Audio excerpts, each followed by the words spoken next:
guess I should move Discord over here for now. There we go. All right. Here we go.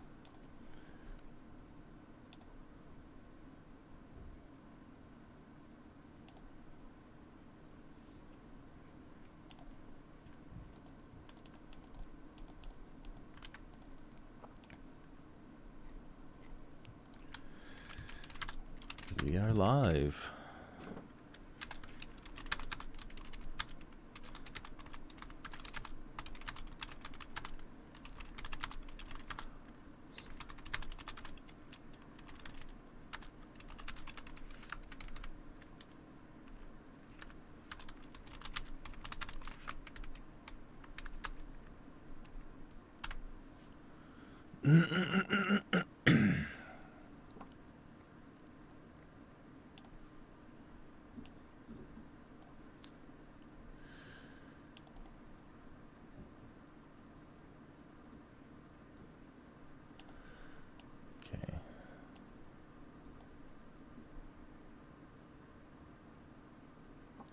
All right, I think we're good to go. Okay, here we go. All right, welcome to the stream. Sorry, I just had to make sure to ping everybody. Oh, and I haven't pinged everybody in Discord yet either, so let me do that.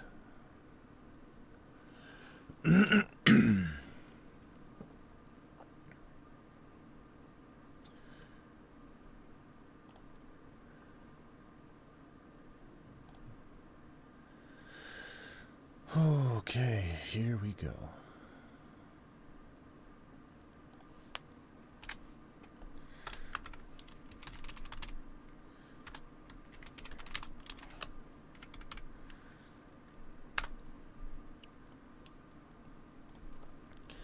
All right, so to get started, we'll go ahead and kick it off by listening to the first track. I know everybody's already heard it, but if you haven't, then good for you for saving it for the moment.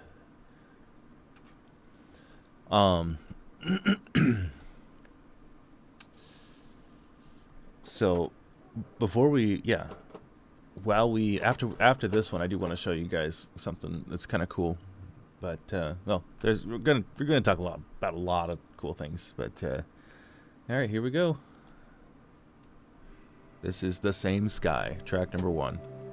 And each song in this album kind of represents a different stage or a different aspect of grief, not just grief entirely as a whole, but like the whole thing, like this one is very much about anger, like very much despair and anger and like hopelessness. So that's how this one is geared.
We don't see the same sky.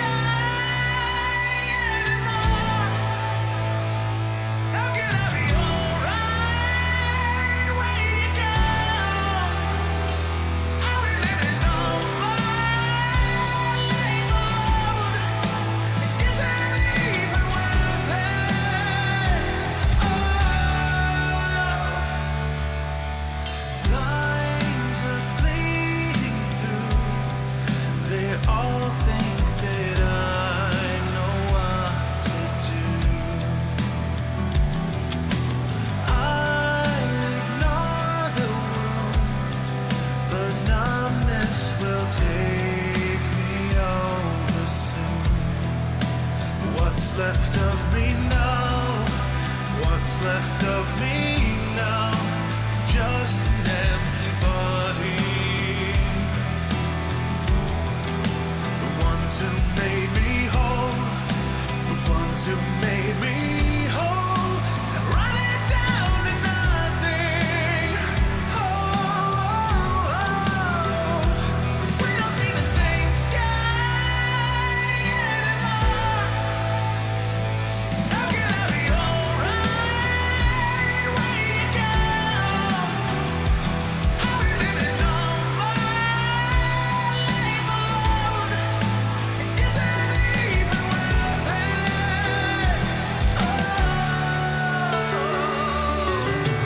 Where do I go from here?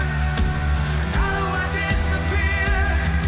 No fire in me yearns to stay. Love is obsolete, so how can I be complete when all love has gone away?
All right, so that was The Same Sky, and you could definitely tell it's like it's very, very different from like anything else I've ever done. I've never done anything that goes that hard before. And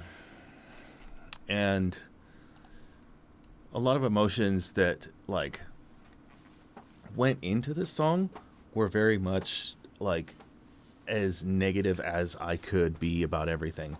Like, it sounds like somebody who's either really angsty or who is just has had a really had a really bad week or something, you know. Just there's lots of different things that went into this one specifically to get the emotion right. one thing that I knew I wanted to do was have that big soaring chorus. Like everything in there has to just hit really hard and sound completely different from the rest of the song, and it has to hit you like a ton of bricks. And so that was the goal for this one. If you have any questions, please let me know. Yeah, this is my performance shirt. I've always I've always worn this one for like ever since I got it, actually. I decided this is going to be the shirt that I always perform in. In fact, if you look on Facebook, it's the shirt that I'm wearing for my profile pic. That was the performance at Yalicon. Thank you, though. But yeah, we call it the Kill shirt because it says Kill under it, and it's pretty great. Artwork, I think, was done by one of my patrons. I think it was Sunset, if I'm not mistaken, and it was from a TKO 2 tournament. So, and it was the winner.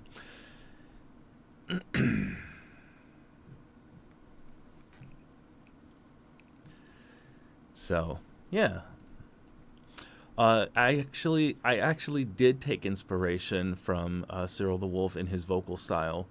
I wanted it to have that a lot of grit behind it, and a lot of like you can tell that it's just like you can tell it kind of hurts to sing the song a little bit.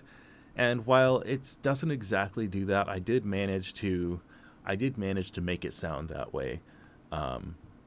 Because as you'll hear in like on track number 9, there is definitely a much harder vocal line there at the very end of that one, and it goes even higher, to be perfectly honest. So yeah, so how's that for a starter? Does that set the vibe? Okay, next track. This is What If. And this is, I think, Turquoise Splash's favorite track on the album because it's very pop punk. And I was definitely going for, Blink 182, Simple Plan, all the pop punk vibes. It's almost skater rock. So here we go. This is What If.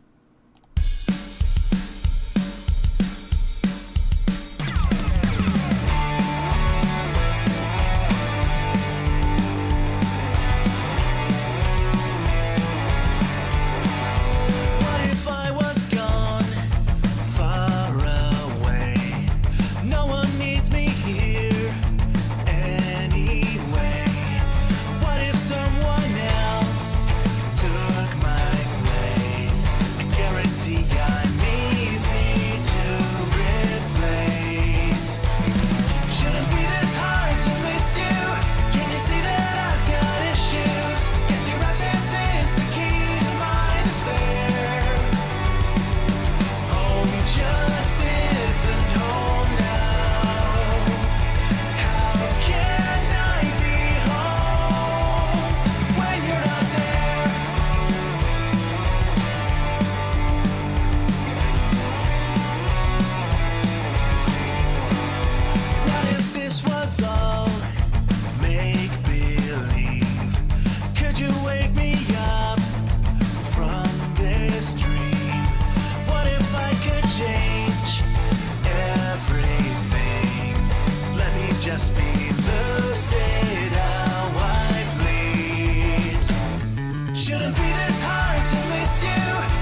that was What If. So a lot of people could potentially say that it's another one of those, deceptively happy tunes with depressing lyrics. But because punk rock is so versatile in style and emotion, it could be taken either way. So I'm not going to classify it as that. But so it was definitely heavily inspired by old early 2000s punk rock, and I remember hearing one of Turk's songs, the new one that he released after a while, called I think it was called Chasing Butterflies, and I was just like, you know what, this could be awesome, like, to just legit make a song out of. So I don't know, it was really cool. The emotion that went into that one is definitely more it's less anger, it's more like feeling lost and not knowing, feeling incomplete. And in fact, if you click on any of the titles here and you scroll down, like, you can see that I have each song labeled with a certain stage of grief, but it doesn't necessarily mean that it's totally exclusive to that particular emotion. This one happens to be bargaining, and the reason I say that is because it says, what if I did this? What if I did that? And would it make it any better? And the answer is no. So that's the idea behind this one. All right, next one is actually. Does anybody have any questions about What If?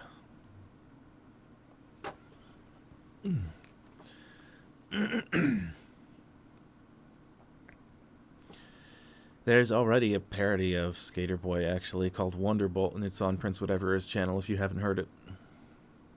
It's pretty good, too.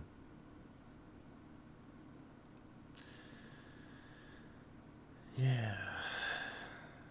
All right, so if anybody has any questions, please let me know.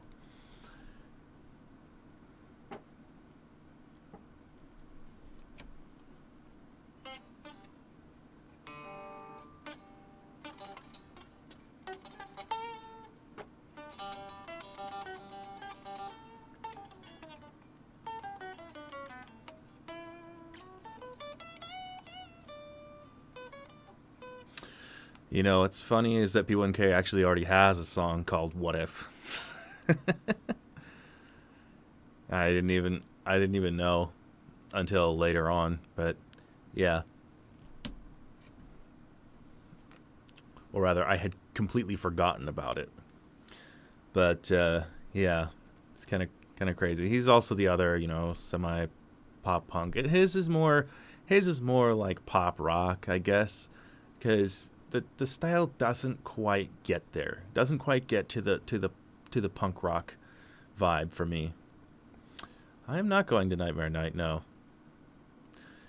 But I wish that everybody who goes there has a great time, and you should go because it'll be awesome. Yeah, I'll show you my loyalty. My cover of it, at least, does also have a similar vibe. It was definitely going. It's actually, I think it's not in the same key. No, it's not in the same key. But it is. It does have that 1-4-5 kind of chord progression thing, 1-5-4.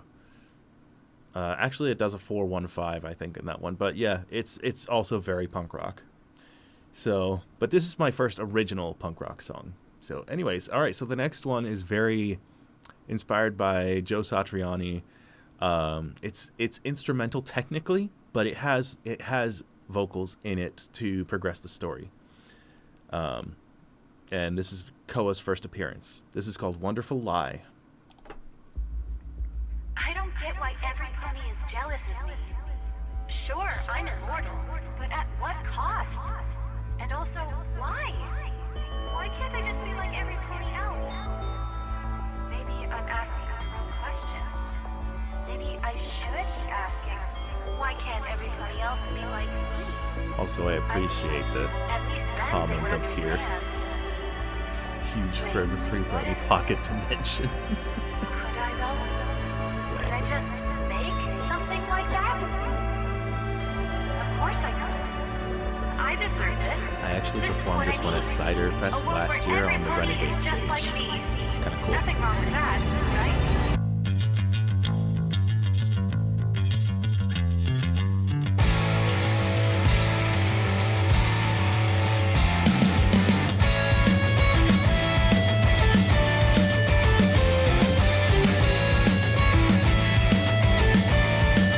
No, I do not. I do not have like any punk rock songs at all. It's just, it hasn't been my thing until lately. Yeah.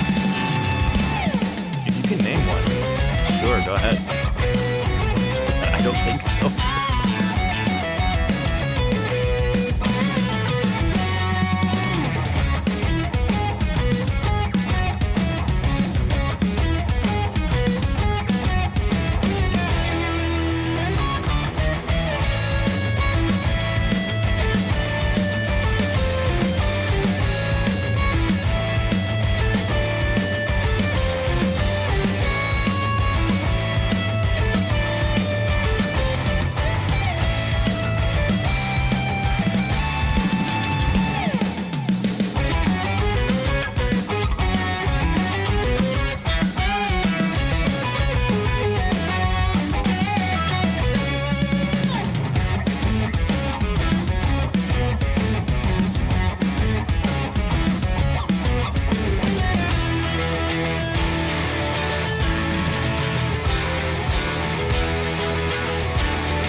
Yes!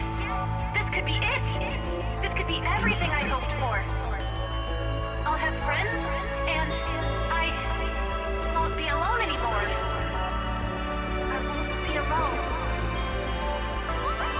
Yeah, it's the same vibe as Nebula Skater because it's the transitioning point where like the character goes from the normal world to the abstract, headspace reality that they think is okay for them. So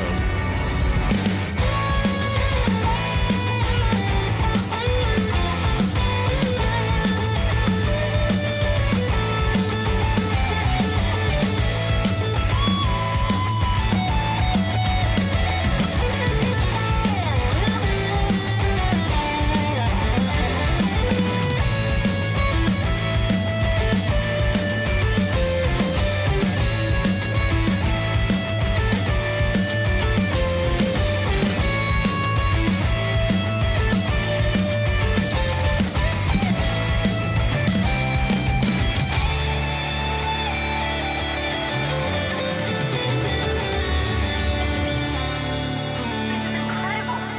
A world of my own where I won't have to watch any pony fade away. It's a literal dream.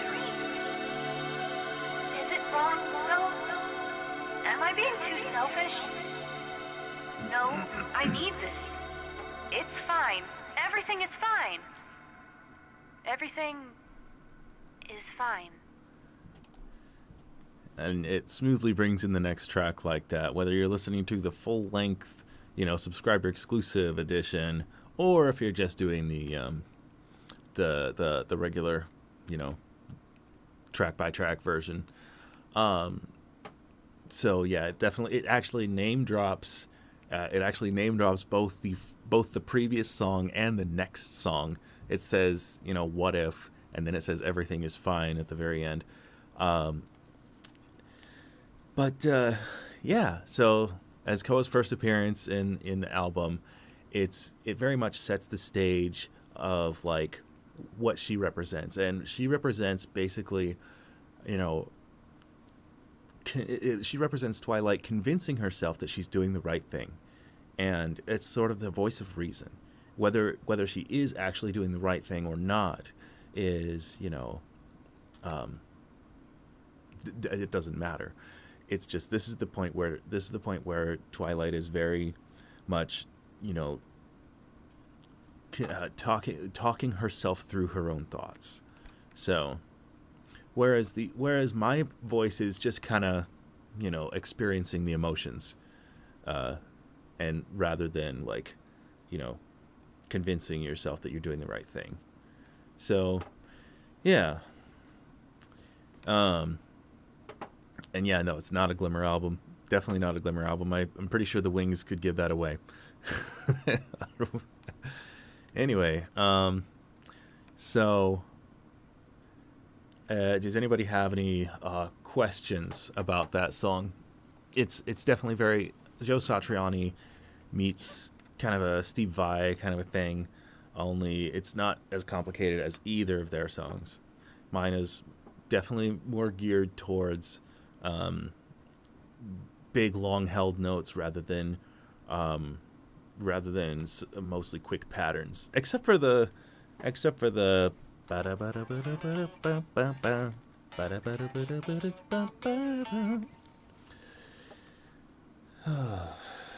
so it's the first song with narration by the lead, yes, but it's not the first song with narration. Pink Side of the Moon definitely had it never had a single repeat collaborator in the album, and so while there was narration, it was done by multiple different people in multiple different songs. First one was the journalistic Brony, and the second one was with Fritzy Beat, and then the third one was with Larsis. So, yeah. Okay, so anybody else have any questions?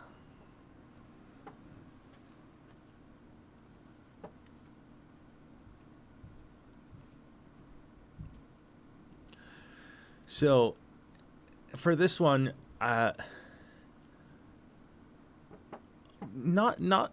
particularly. It wasn't totally an inspiration for this one because while his style is very much lots of melodic portions and not he never does key changes and stuff like that. I mean, occasionally, but it'll always be part of the chord progression, and it'll always go back to the original. Whereas mine, it does a lot more key changes around the chord progression and feels more like prog than anything else.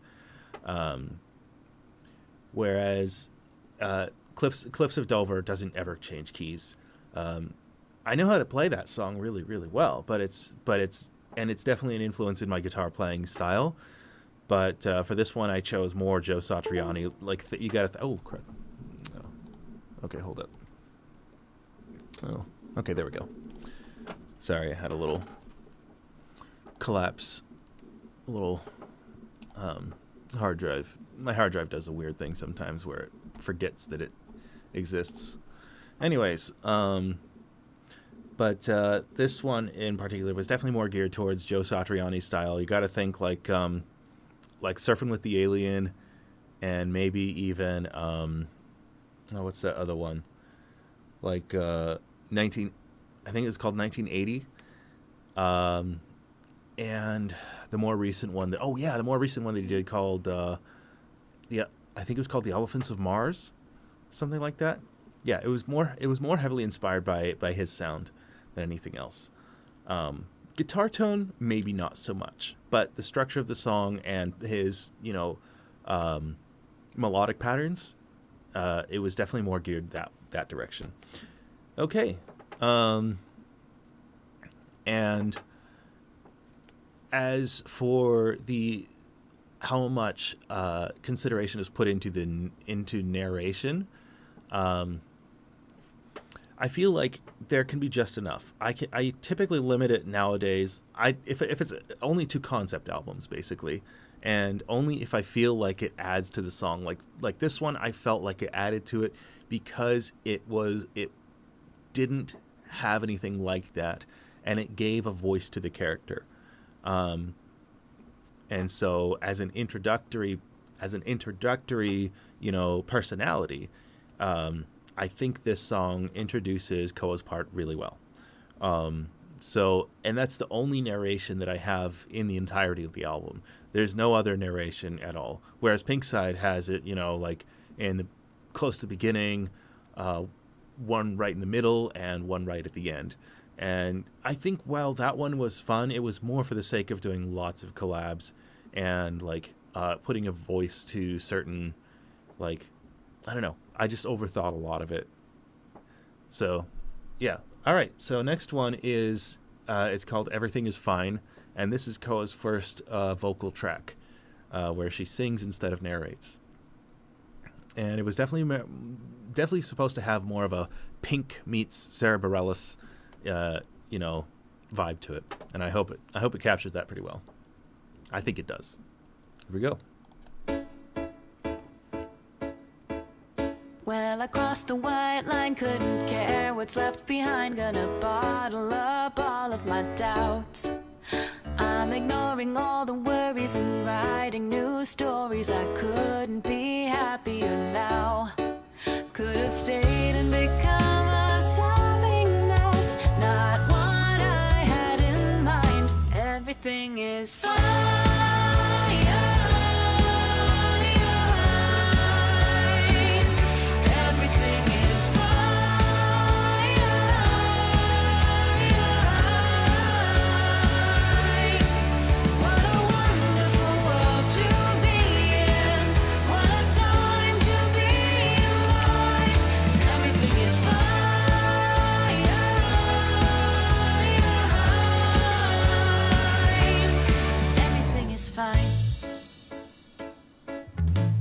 Something tells me I'm gonna be having lots of fun. All the faces are smiling at me.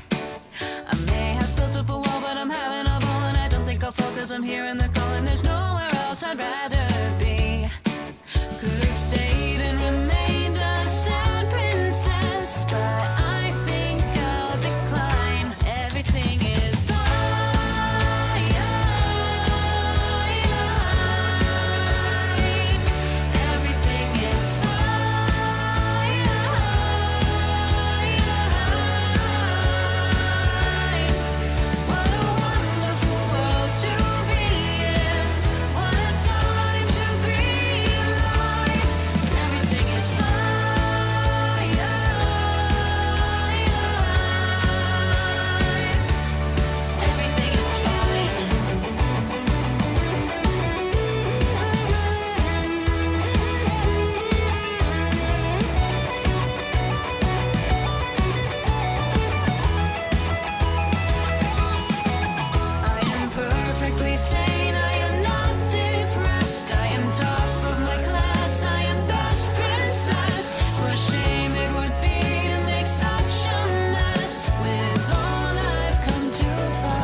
All right, that was Everything Is Fine, and I think it's honestly just, it's the perfect song that begins the illusion, that begins the delusion, I should say.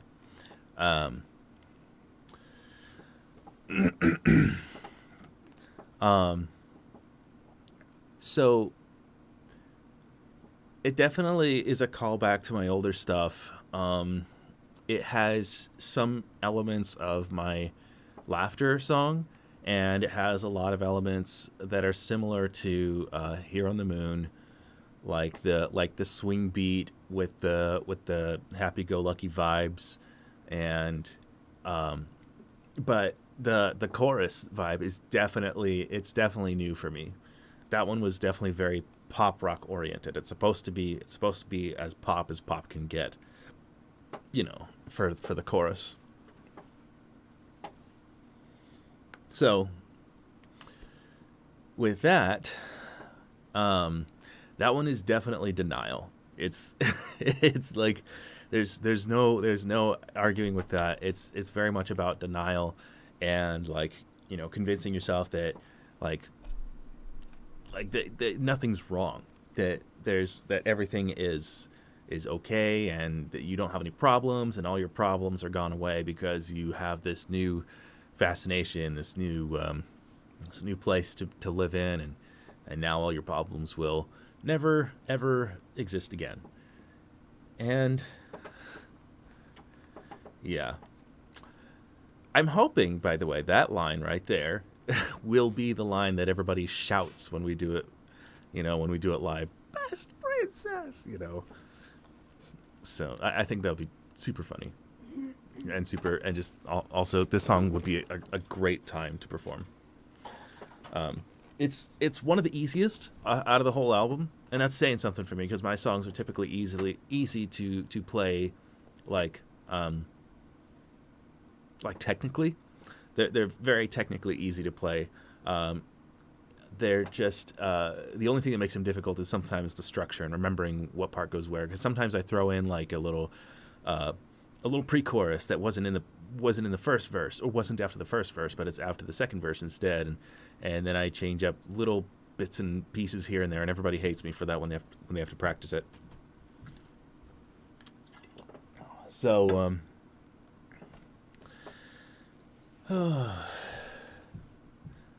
yeah, physical CDs will be available fairly soon. I still got to get a proof for the new artwork I uploaded, so that I just so that it looks okay. Because the current ones,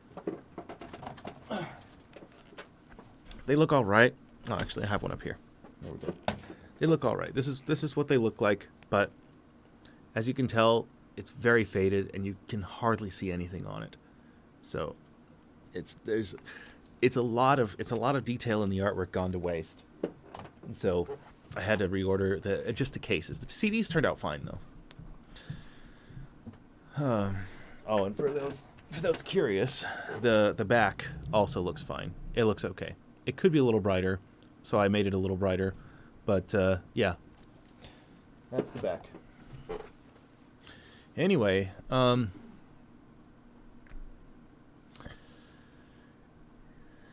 so yeah, they're faded, meaning that they look like they are they're not as bright. They're not as bright as they could be, because you can tell on the artwork when you look at the artwork, on here, or up here, you could tell this is bright. This is hecka bright. Everything is bright red and bright yellow, and on the album, on the physical cover, it is not that bright. So yeah. Yes, but it will be possible to order CDs shortly. I'm waiting till I get the better batch, and then they'll be available. All right. Okay. Anybody else have any questions about that song?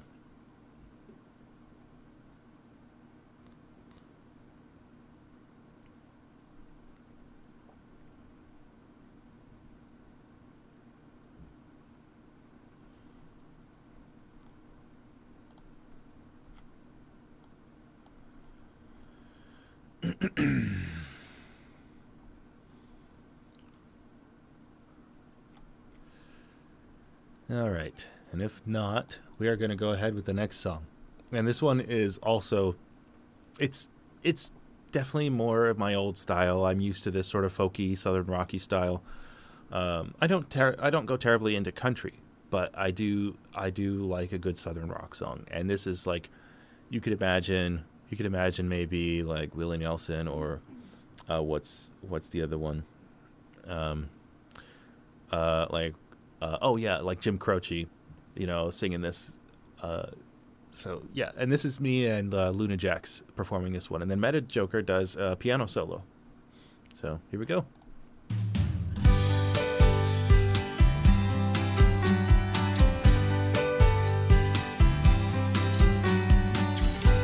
Been up all night, Oh yeah, Miracles is straight up country.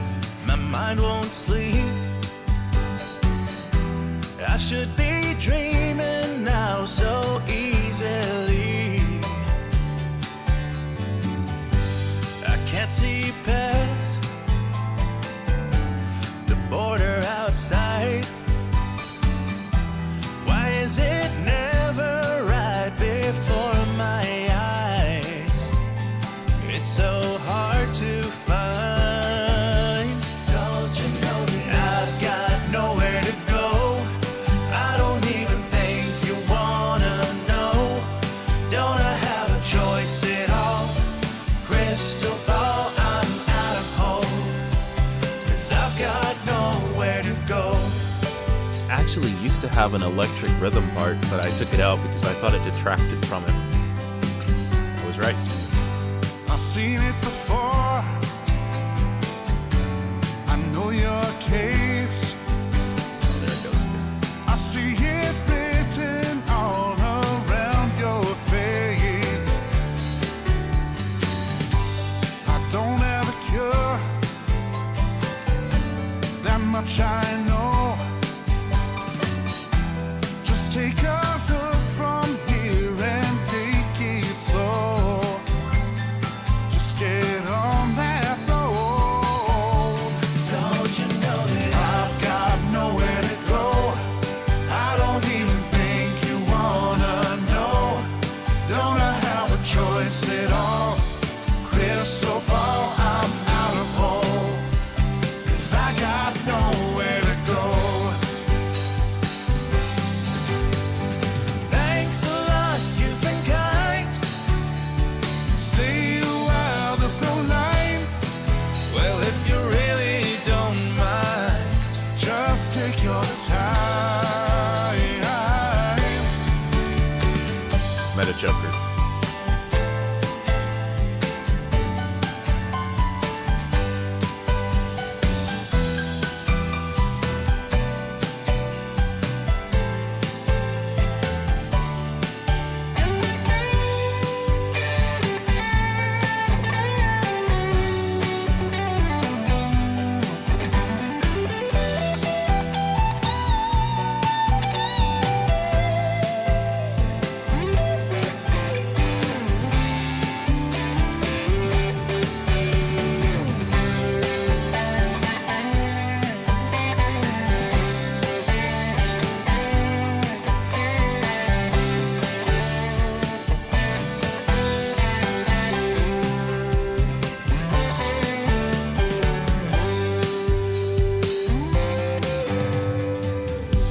It's time I went home.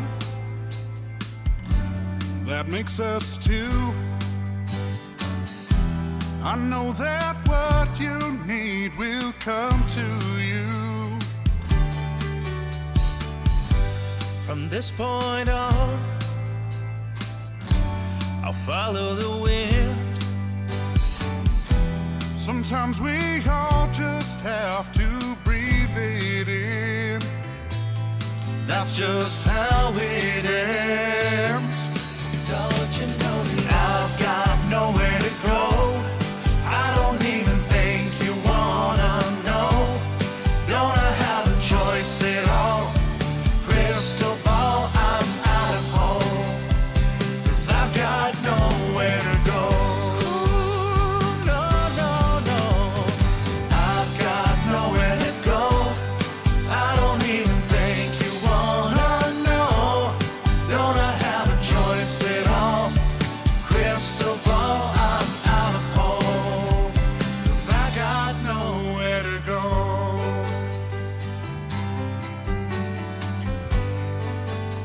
happiest song on the Hoping album.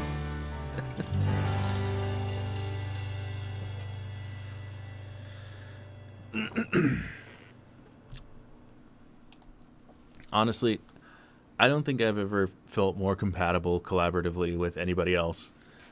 We always have a good time recording stuff together, and I don't know. Every single song just feels like an achievement, and also like good memories made. Especially with Mare, like it's really hard to top like collaborations with Lunajax. They're always a good time. Yeah, Hoping is sort of a hodgepodge of genres, really. It's definitely just ballads. That's pretty much all it is. Just a bunch of ballads. Oh, except for Bound with Time. That's electronic synth rock. I don't know what else to call it. Yeah.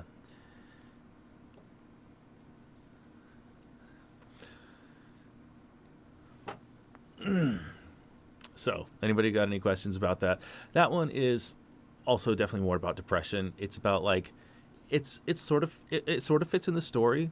It was originally written actually before the album came out, but I figured if I changed it up just enough, it could fit into the story where it's like Twilight is having a conversation, with a character from the fake world that she makes, so basically talking with herself and saying that, I don't know where to go from here, and the thing that it's saying is just that you'll figure your way out. That's all it really is. It wasn't too much thought put into the lyrics for this one, but I knew I wanted it to be. The goal for this one was that I wanted it to be like an old Jim Croce style song. So yeah. Yeah, I try not to do repeat songs anymore, by the way. So Bound with Time, there was no chance that that was going to make it on here. So I used to do that all the time. But like before 2014, I used to have repeat songs everywhere. Just because, this song would fit really well with the vibe. But no, I'm just like, eh. It happened a couple times, like with Pink Side of the Moon. Like my song Still on the Moon was originally written for it, but my dad was just like, you should put your vocal version on Small Horses and Other Stuff. And I was just like, but I'm saving it for this song, for this album. And I was just like, okay, I guess I'll have Maria's version on the album, and I'll have my version on this album. And then the same thing happened with Reality. Reality was previously on my Reflections album, I want to say. And it just so happened that Reality fit really well if I just changed the words just slightly. So, yeah, and it was the perfect pivotal song for the thing. All right. Let's see. Not a lot of thought was put into each, it depends. It depends. Like, for these next couple ones, not too much thought was put into them. But for the majority of the songs, yeah. Like, Nowhere to Go, I didn't really think the genre had much effect on the message.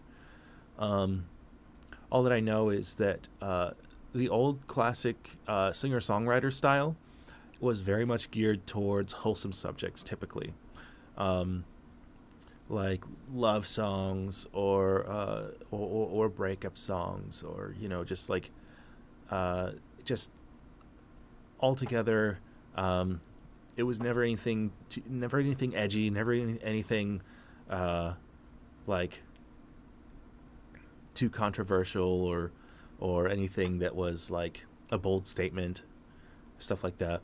It was always stuff that was just fun to listen to and fun to sing along to, or that expressed a wholesome feeling and made you feel good. And so, yeah.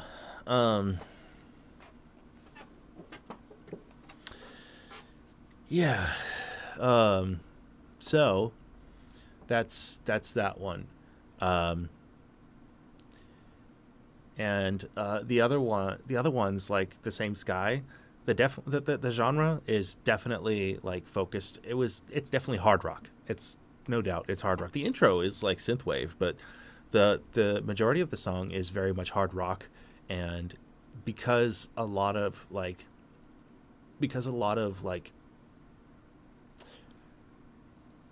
I guess a lot of emotion and a lot of like vocal stress can be heard in that. It can very easily portray anger, and so that's why I made that one the way it was. And the same thing with What If was just What If was more of a let's make this a punk rock song because it can because that's what I felt like making. So, but Wonderful Lie, I knew that one, I knew I wanted that one to be instrumental because instrumental songs are good at depicting extreme, like, they're good at depicting extreme environmental change, not necessarily emotional change, but environmental change. I think that's what I wanted to do, which is the same reason I went with Nebula Skater for which that's why I asked Slipstorm to help make a track, Nebula Skater for Pink Side of the Moon, and it just works really well. It sounds like a journey. It sounds like a creation. It sounds like you're making something happen. So I think that's cool. So that's why I did that. And then, of course, the happy-go-lucky vibe, for everything is fine, is definitely, I put a lot of thought into that one. And you'll see that the next couple aren't as, or rather, Pretend is maybe not so much thought of. Not so much thought was put into the genre for this one. But I wanted to do this one because it's the only one that sounds like my old stuff. That sounds like, like old stuff like House of Glass and like Flutter and all that stuff. So it's very much, and even like Hoping, or it's very that old Christian rock style. All right, so this is Pretend. I actually wrote this one before I started the album, but I changed the lyrics just enough so that it would fit the theme as well. And it makes perfect sense.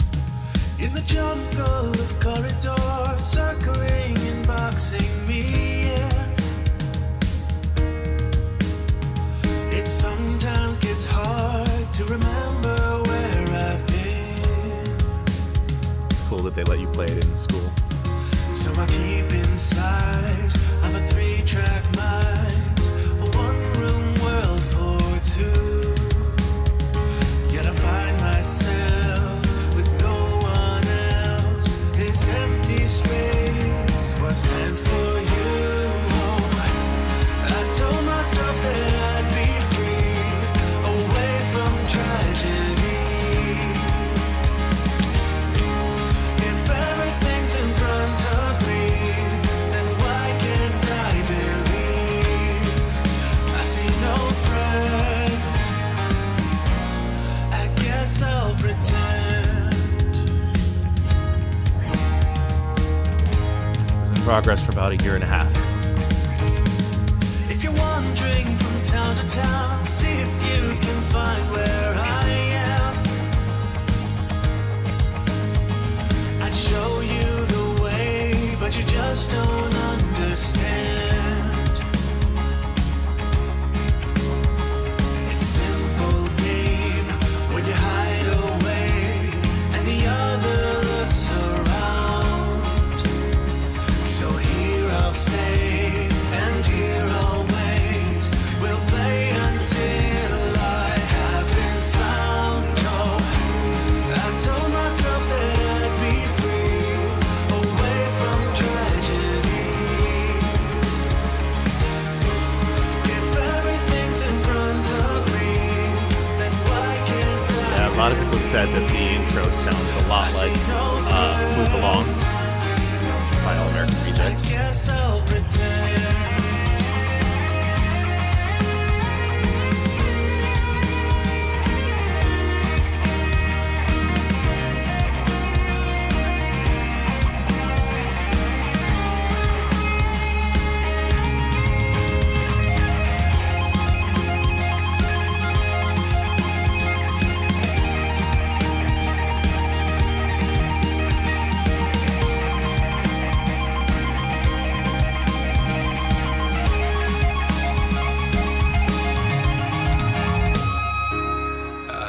altered my reality. Look what it's done to me. I told myself that I'd be free, away from tragedy. If everything's in front of me, then why can't I believe? Horse is still scared. I guess I'll pretend.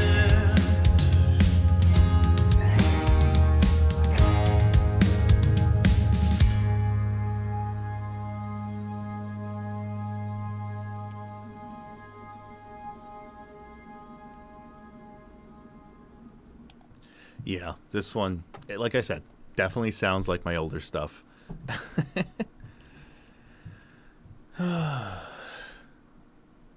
So,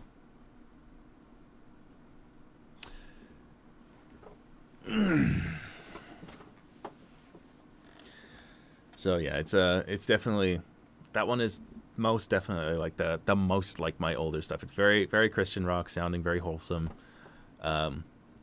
It doesn't, it's not very pivotal for this song, and it was again another one of those songs that I wrote before I started the album, but I tweaked it just enough so that it fit, so that I could have more tracks on the album in general.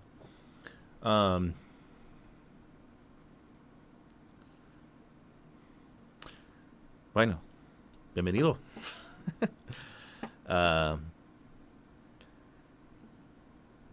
So it does take a little bit to get into, and a lot of the reason that I started writing more, heavier stuff was my influence in, or the influence that My Little Romance has had on me. And it's not like I didn't like those, but it's just, before that, I never could have really imagined myself doing too much with it, But then I was just like, well, okay, this is fun. So I started writing some heavier stuff, and it made sense. So, Horse is Good is not that wholesome. It's wholesome in the message, but the instrumental, it's not that wholesome at all. All right, anybody got any questions for that one? It's definitely more about denial than anything else. It's just like, I'm fine. I'm not as fine as I thought I was, but I'm still fine. And, maybe I don't have any friends right now, but I'm okay. So I'll just pretend I do. And everything's okay.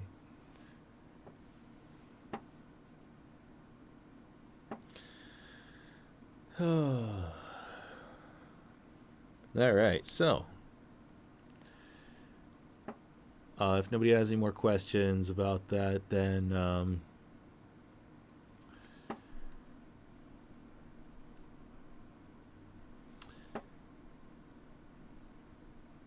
well, I'm glad you like them, because I'm glad you like my guitar solos, because this is definitely this is the album full of guitar solos. Like, there's not a lot of songs that don't have guitar solos, because even like Now I Understand does not, and neither does Save Myself. Technically doesn't. It has a little guitar break, but it's not a solo. It's just repeating the motif. So all right, so yeah, and speaking of survivors, this is Time on My Hooves featuring Canto Acrylic, and he just absolutely kills this one, absolutely knocks it out of the park, and it just Fun fact about this song is that he was having, like, when he records, he just kind of vibes to the song. He just kind of vibes to the song a bit, and even like talks to himself between singing parts, and talks to whoever he's sending vocals or whatever. And one of the things that he did was, one of the things he says, "Ooh, I love this part." It's turned into a meme in certain servers if you've been around that. So yeah, this is Time on My Hooves.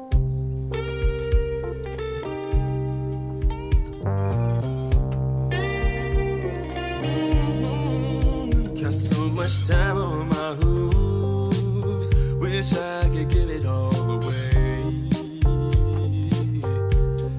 Thank you. Got so much time on my hooves. Wish I could give it all away.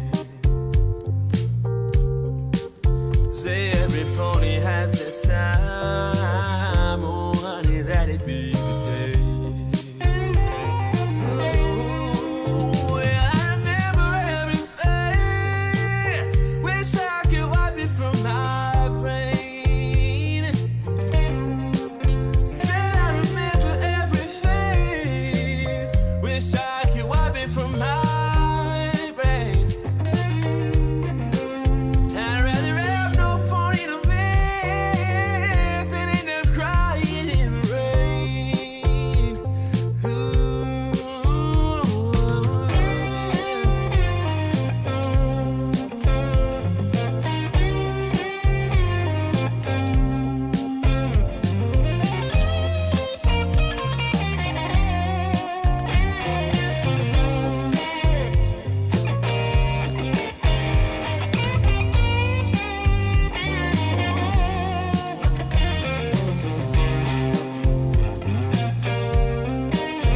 I ain't stole from no pony stolen from me. Said I ain't stole from no pony stolen from me. And all these years that I've gained feels like a heinous felony. 1,000 years on the moon, at least you got your solitude. 1,000 years on the moon, at least you got I think your Cookie's favorite solitude. track is What If I'm not mistaken. No pony roaming around, no pony fades away from you.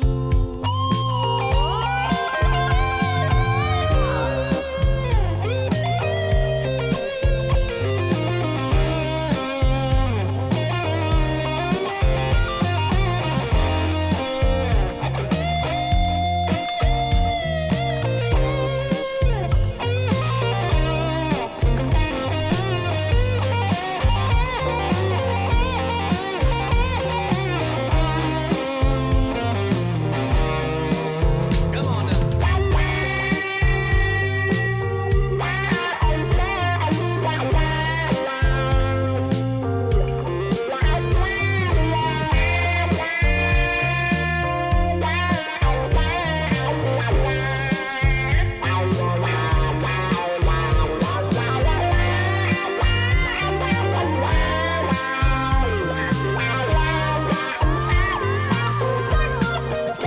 Got too much time on my hooves.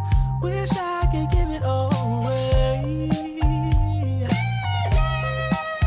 Got so much time on my hooves. Wish I could give it all away. Say every pony has their time. Oh, honey, let it be the day.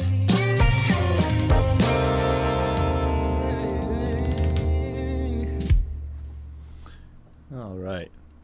That was Time on My Hooves, and yes, it is straight up blues. And it is so fun to play because he just gets to sing, I just get to play guitar, and nobody has to do any multitasking, and it's just so easy. It's just so fun. It's just straight up, it's just such a good time.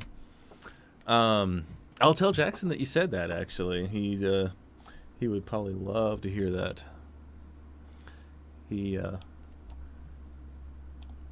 He's definitely trying to grow his music quite a bit. So, does anybody have any questions?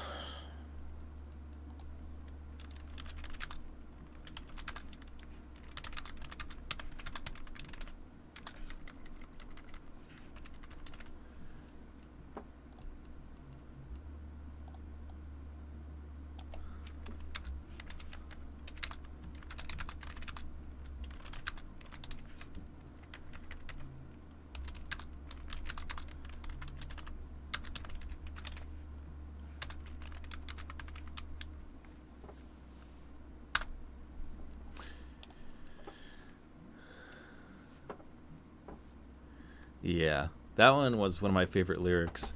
Um, I had a lot of thought put into this one because I was just like, okay, since it's a blues song, I don't have to write like too much because it repeats the first line again and then it does a sort of answer. It's a question and then an answer kind of a thing, where like it's not necessarily actually a question and answer, but the answer is it's something to resolve the thought, basically. And the one with that was the reason why, basically.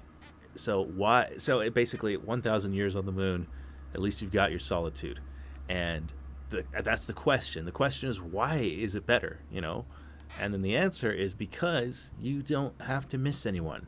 No pony roaming around. No pony, no pony fades away from you. So that was the cool thing about this one, is it had a really cool writing process despite its simplicity. The lyrics, I actually had quite a bit of thought put into it. So the song that took the longest, I want to say production wise, it was probably Mr. Afterlife. That one probably took me the longest to get right and to bring to the final mix. Time wise, it was the last track to be completed because Koa had a lot of stuff going on, and we just, I don't know, I'm patient, and I value her friendship very much, and I value very much, like, I don't know. It took a while because I did have to wait for quite a bit, but it's definitely worth the wait in my opinion. Anyways, so Now I Understand was the one that just took the longest because it was the last one that she sent me vocals for. But production wise, Mr. Afterlife was definitely the most refined. I think I don't normally go to 6 different finals, but that one definitely made it to number 6. And it was more refining it was more about refining the bass out of everything. Like, I could not get the bass's tone dialed in as well as I would have hoped, but eventually I made it work, and it sounds pretty stellar now. Let's see. Have you been taking the blues spirit seriously and improving the whole song? So working with the Blues Bronies definitely had like inspiration, but I've been playing blues for a long time. I've done, Pride and Joy. I've done, what's the other one?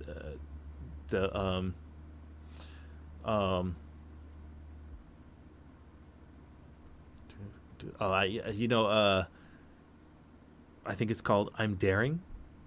Yeah, I think it's called I'm Daring, and it's by Replacer. It's also a blues song that comes to mind. And then just straight up like doing blues in E and improv and stuff like that. I've been doing that for a long time.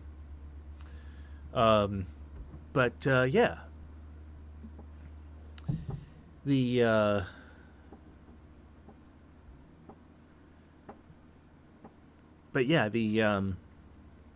The Blues Bronies did kind of have an influence, because I think I wrote this one around the time that I was doing more of a blues focus with them and creating our album Saddlebag Full of Blues.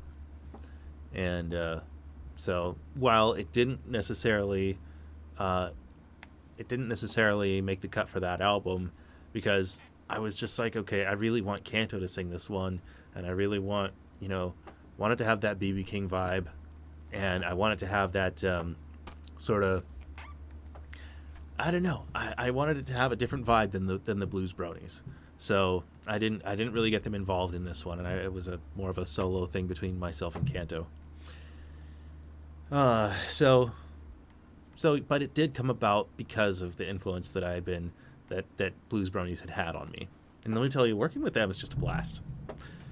And I can't wait for us to do another show sometime down the road. It will be so cool. All right. And if nobody has any more questions, I we'll go ahead and get to the next song, which is definitely, in my opinion, the highlight of the album. It's the simplest. It has like maybe 7 different tracks on it. Like, it's got rhythm guitars, two rhythm guitars. Well, okay, if you're talking about like individual parts, it only has about 5. So it's got the drums, it's got bass, it has rhythm guitar, lead guitar, and then vocals. Well, and then backup vocals. So technically 6, I guess. Yeah, right? Drums, bass, rhythm, lead, vocals. Yeah. Yep. So we got 6.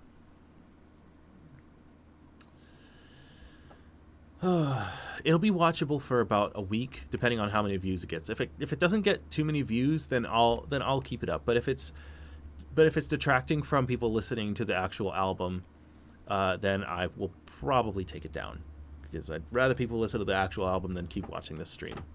I'll unlist it. And anybody who wants to can still have the link to it. So yeah. All right, here we go. This is Stranger in My Life. And this one already has a cool lyric video that's already done. So I can't wait to show you guys that.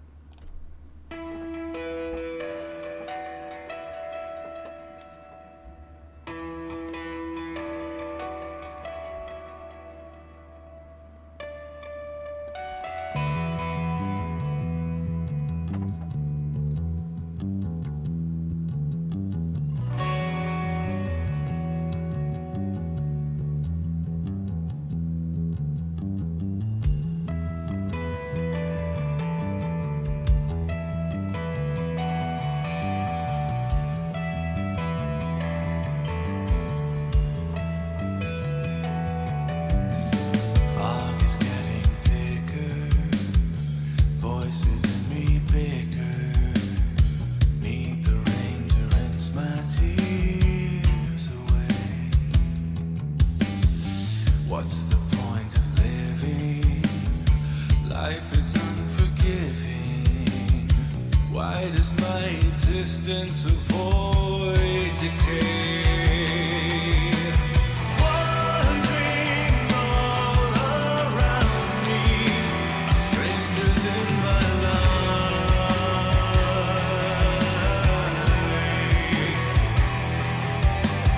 casting shadows on me. Can I feel alive?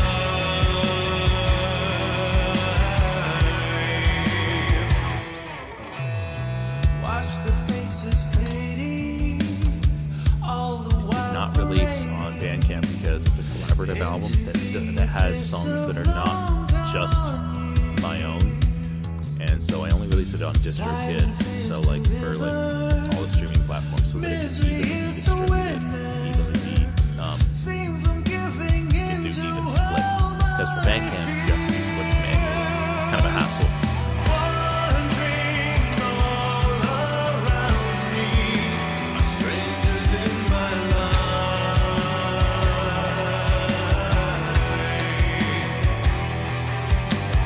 casting shadows on me. Can I feel alive?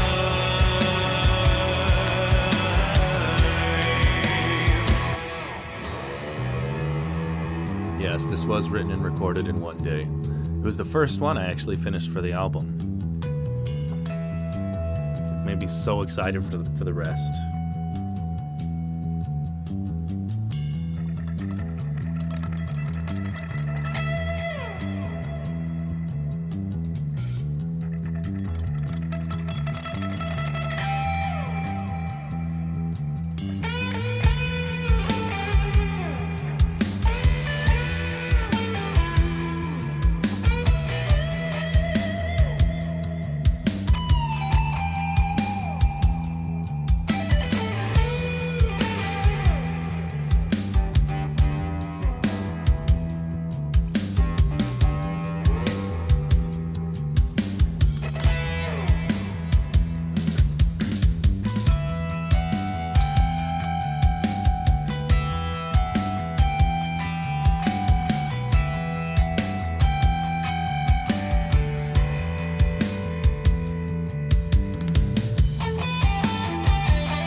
definitely has the guitar tone of Ponies on I-5.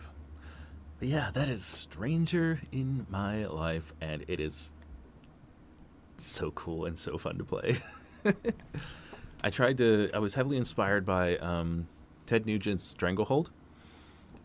At least song structurally. It has this, like, it's got like a big guitar focus. That one's definitely more classic rock oriented, but it has that, huge guitar focus with a really long solo in the middle, and it's sort of like got this airy feel to it, where like almost nothing's going on except for bass, like a cool bass line in the back, and then simple drums, and then just a guitar just soloing all over the place. So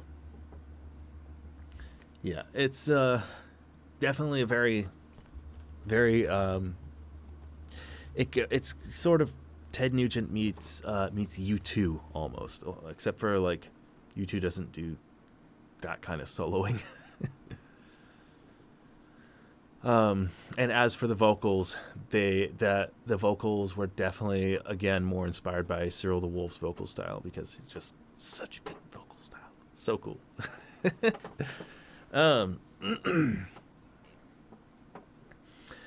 And the vibe of that one is,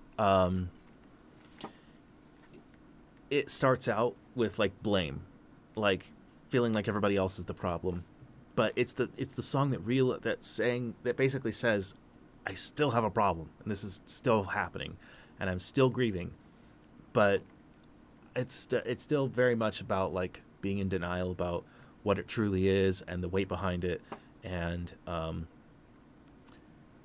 that entire predicament. It's feeling very much like you are, like you're not living your own life, that somebody else's, that like you've been trying to live somebody else's life. And at the very end, it says, well, at the beginning choruses, it says, wandering all around me are strangers in my life. But then at the very end, it just owns up to it, and it just straight up says, I am the stranger in my life. So that's why it hits so hard at the very end, and that's why that guitar solo it leads up to it just so well. And I think personally that it's still my favorite track on the album. And while a bunch of others are fun, and I still have like really strong feelings towards like many of these songs, that one is always just gonna be my number one for this album. It's smack dab in the middle, and it's right. It hits exactly at the right spot. So,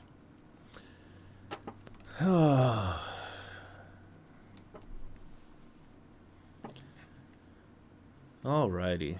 Let's see, what do we got? I really want to stay. Okay, well, thank you for staying for this long. We're about halfway done with the album. There's not much to talk about in a couple of these songs, so we're a little over halfway. Like, we don't have anything to talk about in Worth It, basically. Like, only a couple little things, and then Exit, because those are two just transitional pieces. But the rest of them, we're a little over halfway. All right, the next one is called Mr. Afterlife, and I wrote this one after listening to a lot of Greta Van Fleet, because I'd recently just got into them. So, and like I said, this was the one that took me like probably the longest to get right, to make it sound the way make it sound like the way I wanted it to. But here goes. This is Mr. Afterlife. It also definitely has the most emotional vocals in it.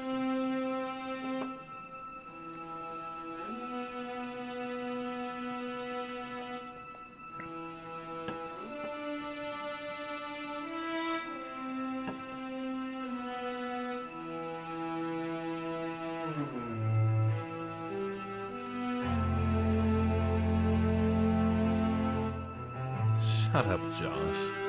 Goodness gracious. Greta Van Fleet is a modern rock band that makes classic rock style music that sounds like it's straight out of the 70s.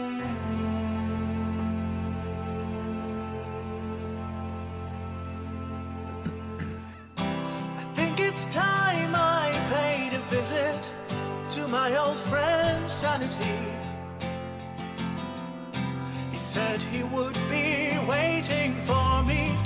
I spent so long inside a bubble I mistook for family. What I stood for is aging poorly. I can't evade the void within me anymore.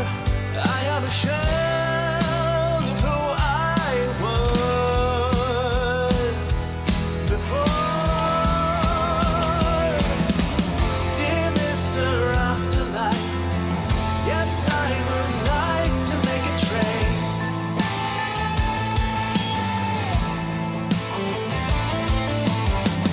Hey, Mr. Afterlife, don't you hang up on me again.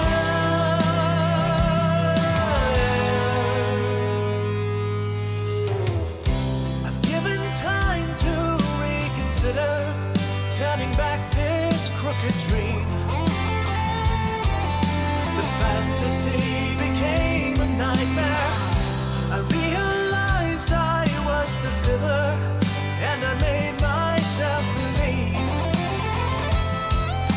If love is absent, why should I care? I can't evade the void within me anymore. I am a shell of who I was before. Dear Mr. Afterlife, yes, I would like to make a trade.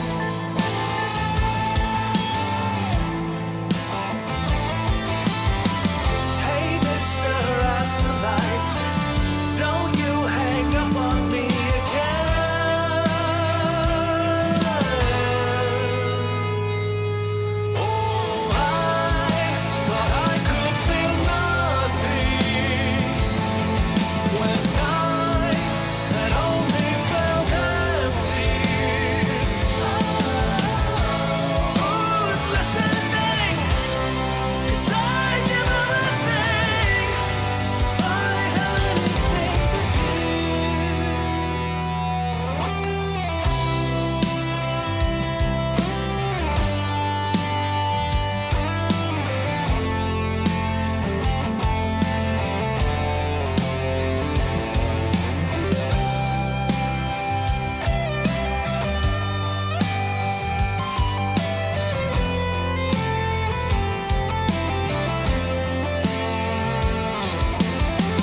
All right, that's Mr. Afterlife.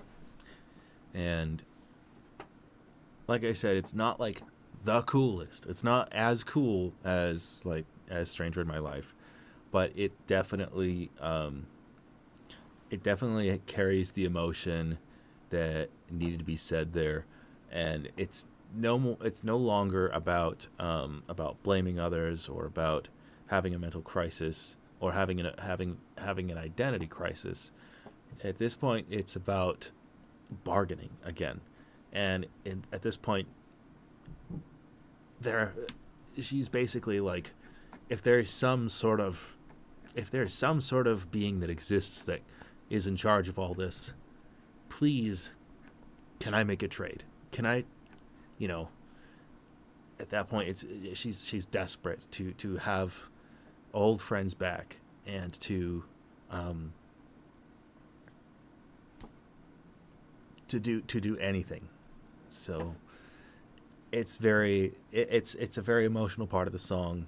And like I said, I was very inspired by Greta Van Fleet. The ending was actually more inspired though by Avenged Sevenfold's Nobody. It has a similar ending. It has a lot more tremolo though to the strings, and this one does not. Okay. Well, actually, that it's not a cameo to The Same Sky. Many of the songs actually have that same exact motif, and I'm glad somebody noticed it. The motif can be played in any key, but it goes like this. So it starts on the 1, then it goes to the 5, then the 11. 1, 5, 7, 11, and then that's not the 11. That's the 9. So 1, 5, 7, 9, and then 8. So it's the grief motif is what I like to call it. So it was at the beginning of it was at the very beginning and the very end of Stranger in My Life, with the little hammer on the tap harmonics, which is like this. You just go bam, bam, bam, bam, bam. So yeah, once again, this is the motif.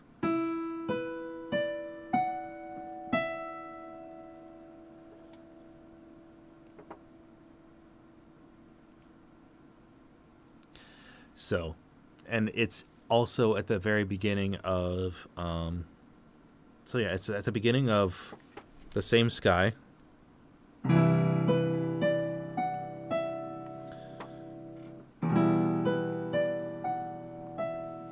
And it's also at the beginning of Stranger in My Life.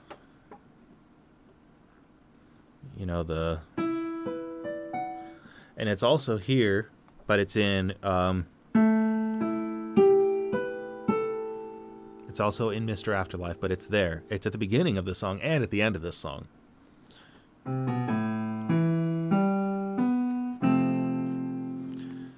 So that's the recurring theme that kind of plays out through this. Okay, this is Worth It, and it is very much a transitional piece. It's not that long. Okay, here we go.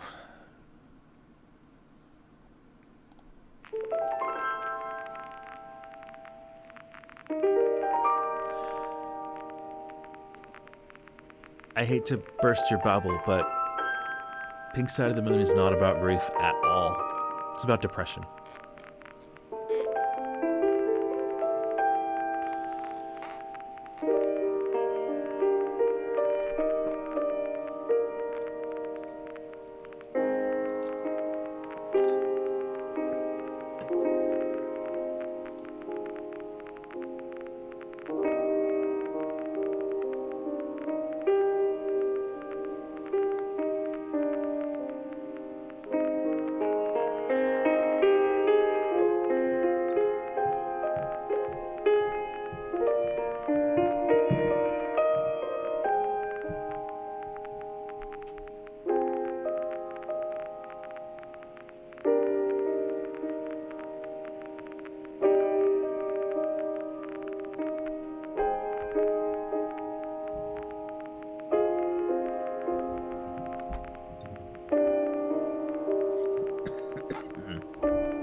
can't see the same sky anymore. How can I be alright when you're gone? I'll be living all my life alone. And is it even worth it?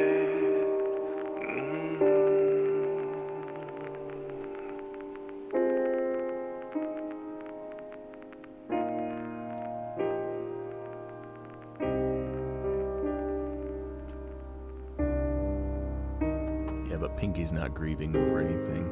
She just felt left out. Here comes the grief motif.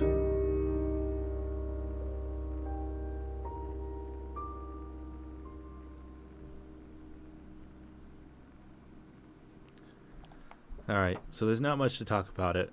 It's very transitional. It was meant to make the album smoother, especially with the long play version where the songs kind of transition into each other.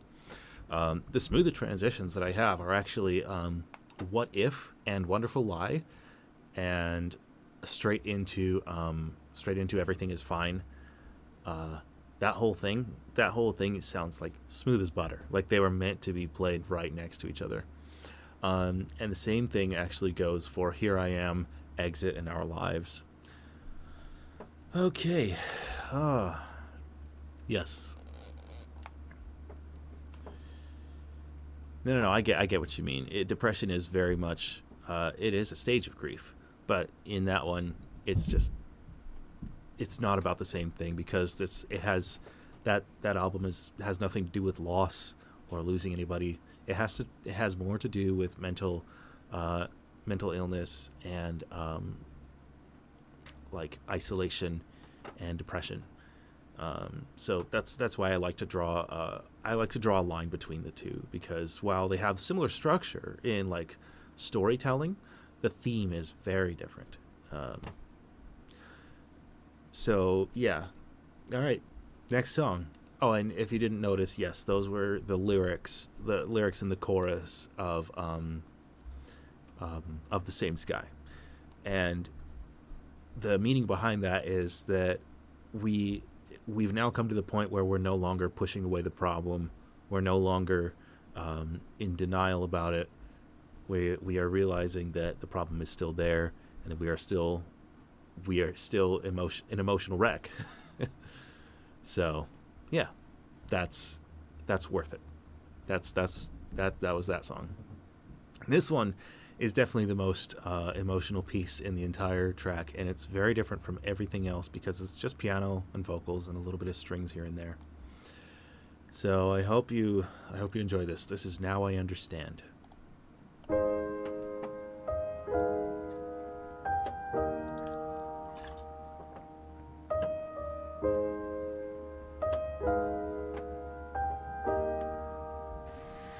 I underestimated how far you would go. I took for granted every time you eased the blow. And now you haunt me in my dreams. What kind of friend does that make me? I left you for this frail life below. My rampant thoughts for once are finally slowing down. I'm not at peace, but I can feel it coming round. And like a knife right in my back, the heart still wants what it can't have. I can't remember last it made a sound.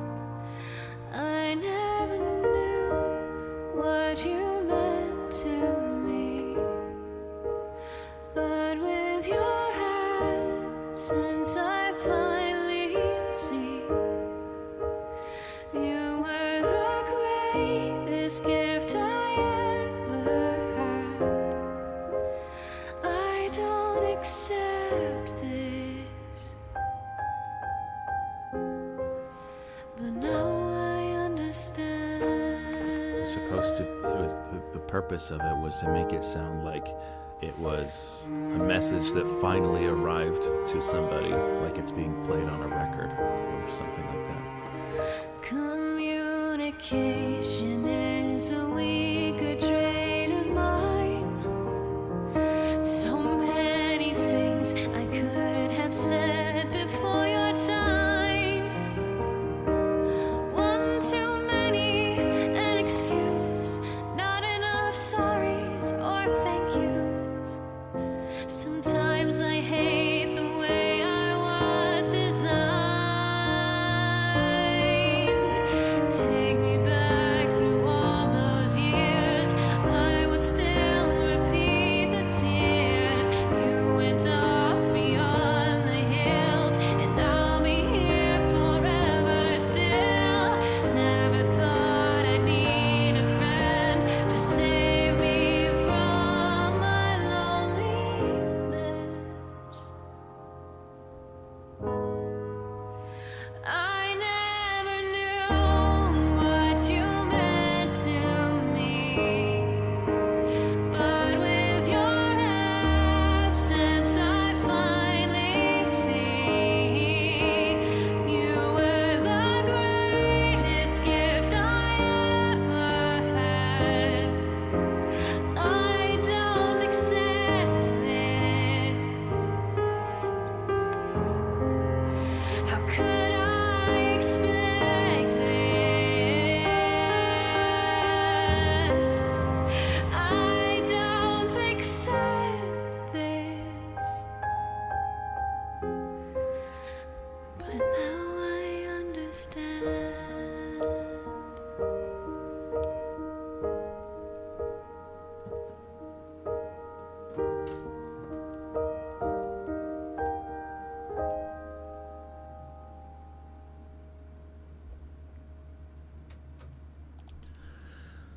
Definitely the most emotional song in the entire thing. It's so simple, and it drives the message home. It's starting to realize like why things are the way they are, and you don't have to be okay with them. You just have to not deny it anymore. You just have to learn to be okay, and to eventually be okay with it.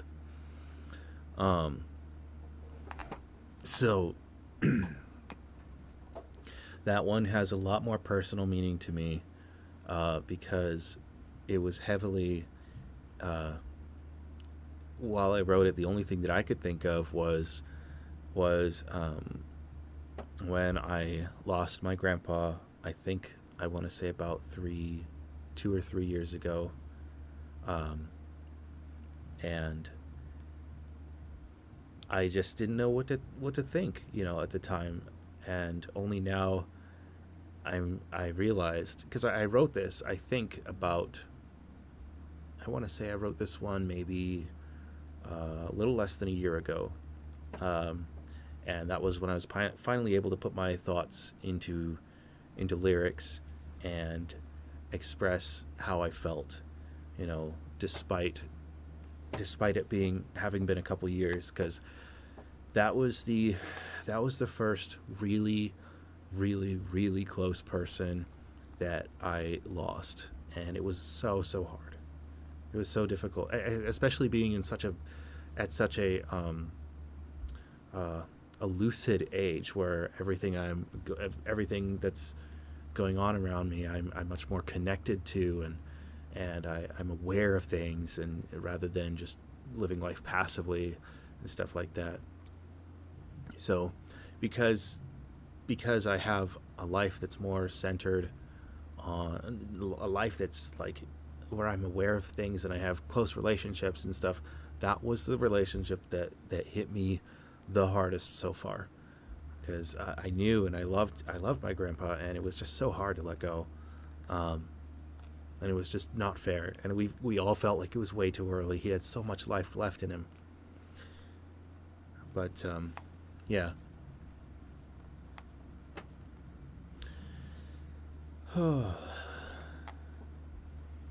But yeah, that was the purpose of the I don't accept this. I'm not okay with this, but at least now I'm understanding that this stuff happens, and it always will, and I don't have to be okay with it, but I have to learn to move on. So that's what that song is about. It's definitely the most on the nose about the whole thing. This one, the next one. Does anybody have any questions? Sorry. Go ahead.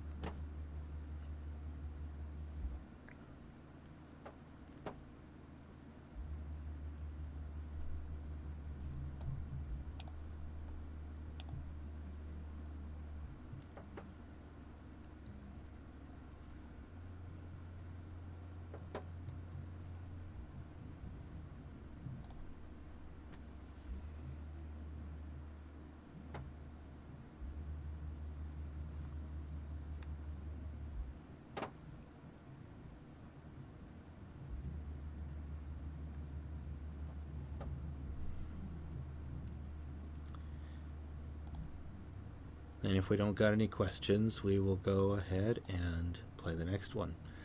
This one is...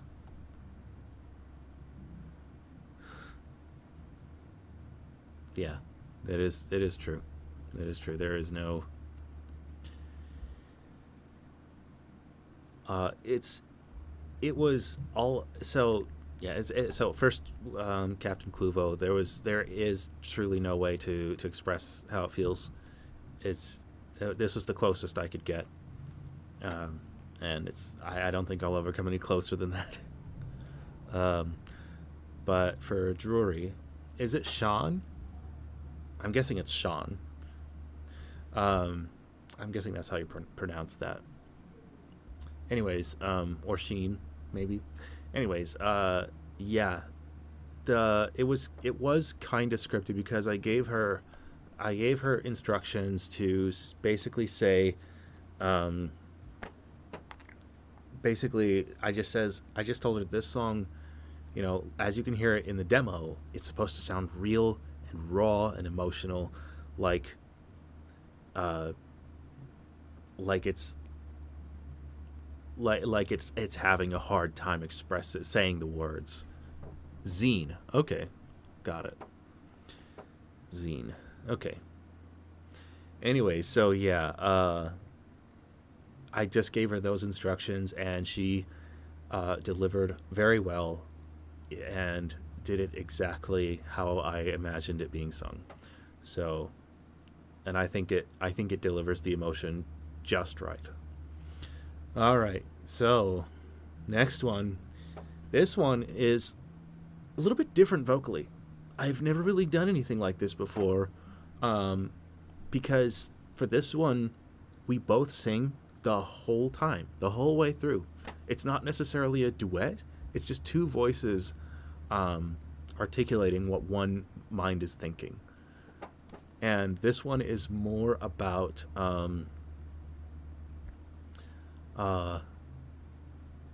it's more about learning to let yourself be helped, you know, to open up a little bit more.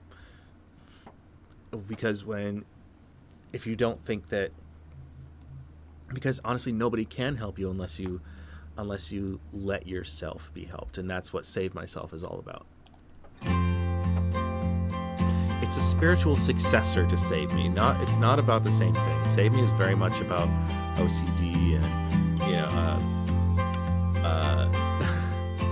a lot of mental illness, mental disorders, and stuff like that. Self-esteem, and this one is still about grief, and it's about allowing people into your life.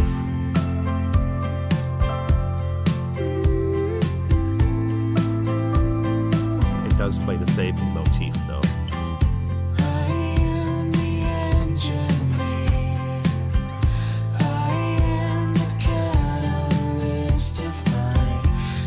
Yeah, the little...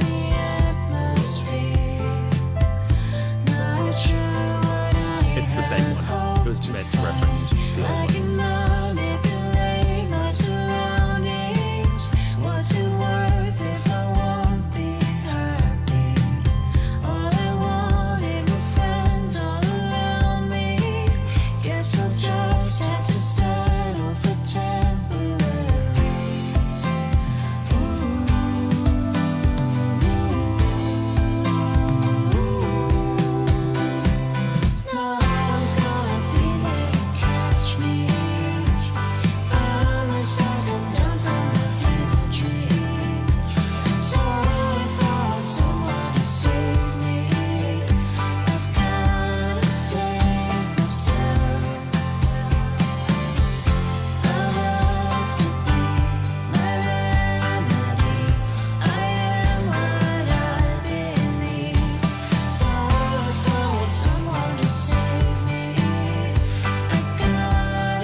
that is why Save Me became such a popular song, because of that theme of just mental disorders.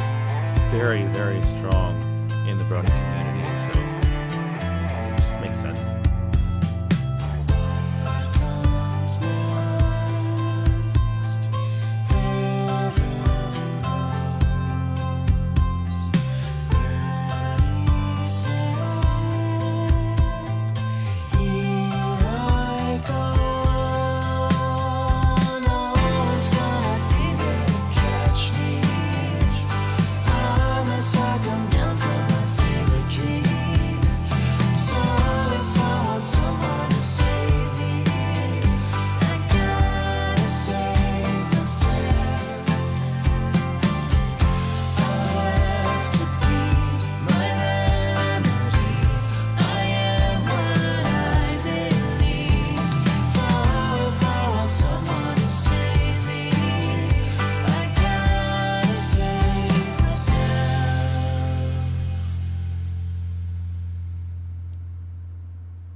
All right, bit more down tempo.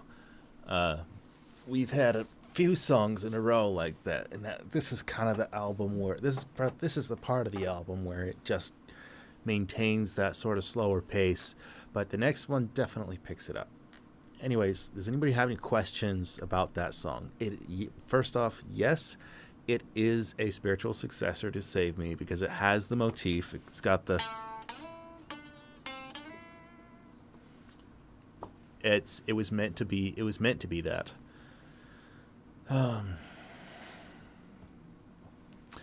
Well, it's not about nobody being there for you. It says nobody's going to be there to catch me unless I come down from my fever dream.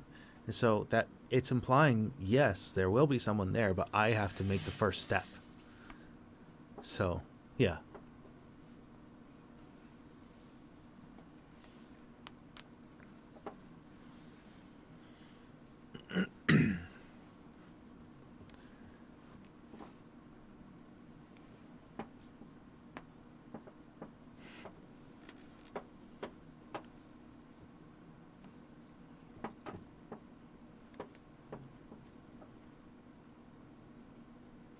Anybody else have any questions?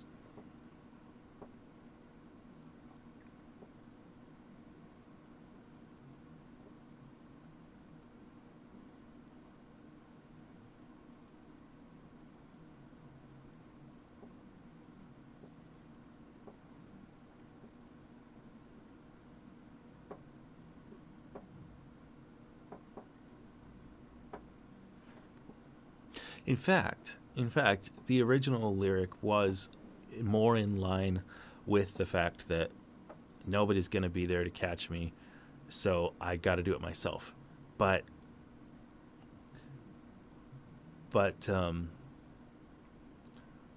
I was just like, it's not totally in line with how it works. So, yeah.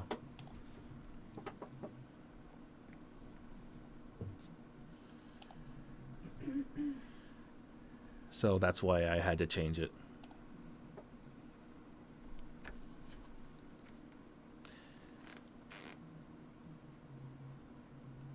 Well, I'm glad you guys like that one. It's definitely one of the more unique sounding songs. It's definitely more down tempo, but it doesn't sound like my older sound. So I am doing great, Pearly Marshmallow. I am doing great. Just doing fine. We're doing a deep dive into the new album that I just released, so you missed the most emotional bits. All right, here we go. This one is more like I'm ready to rejoin society kind of a thing. Here I Am is the most feel good song of the entire album. The fall. So look. Lost and Found didn't have much to do with any sort of mental disorder or emotions. It was just it was mostly just like a It was from a kid's perspective playing with his toys. And while it could be translated to like to just mental disorder in general, it really the fall really has no deeper meaning behind it when I wrote it. It's very much save me, I'm falling. That's it. So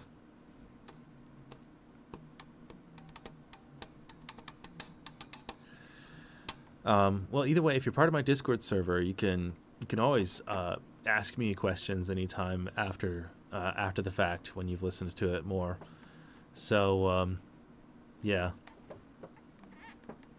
Anyways, so this is the next one.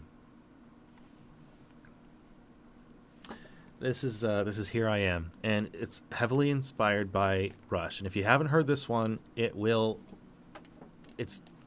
about to blow your ears out. It's a very energetic song. It has 3 different solos in it. A bass solo to start off, then a drum solo, and then a guitar solo.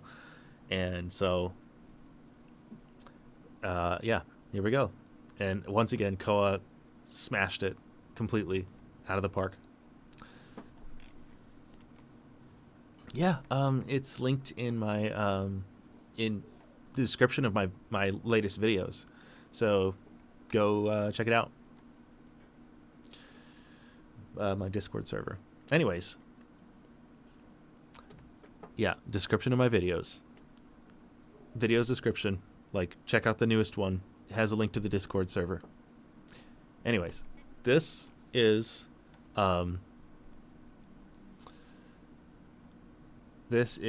Here I Am.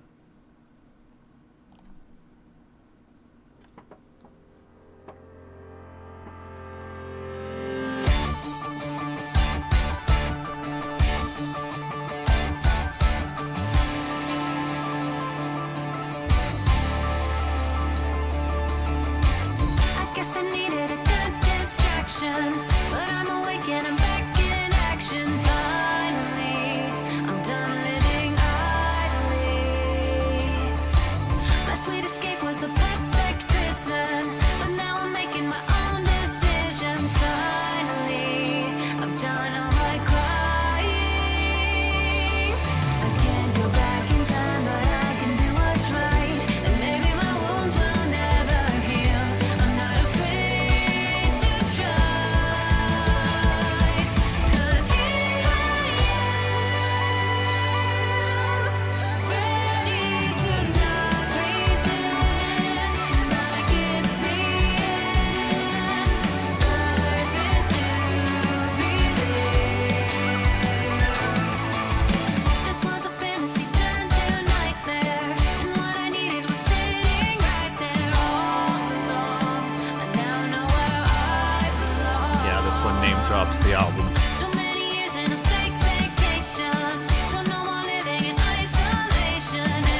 All right.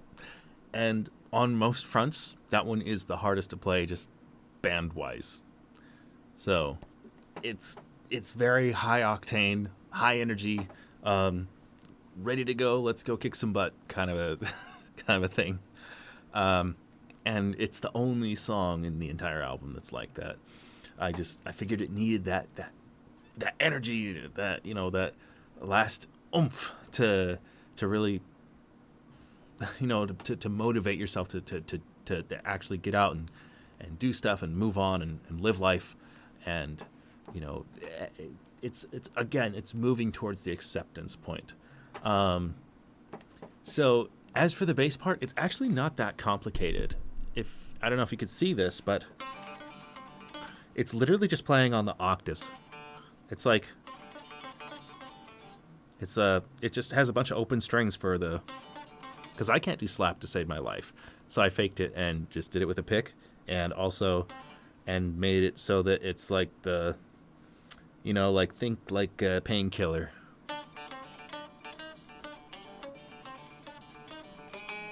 It's that pattern, but a lot faster and with slightly different notes.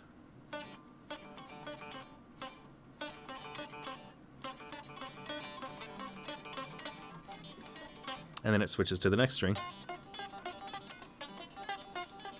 Goes back to this one. Then goes down a string. And then it goes back to the original. And then it goes. And then it goes BOM on the end. So you need a drop D bass for this one to work, or just a five string bass. Anyways, so yeah, that was Here I Am.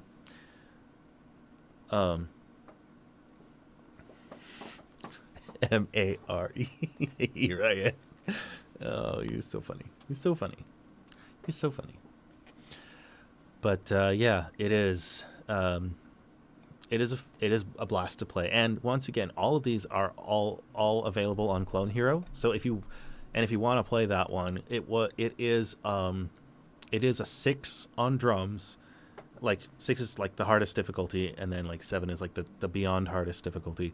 So this is a 6 on drums and a 5 on bass, and I want to say it's a 5 on guitar as well, because it's not too hard on bass and guitar. Just the bass has that solo in there, and so it makes it a little bit harder, quite a bit harder than it would be without it. And then the guitar part is consistently at about a 5. It has some pretty complex parts. And then plus it has the tapping section at the end.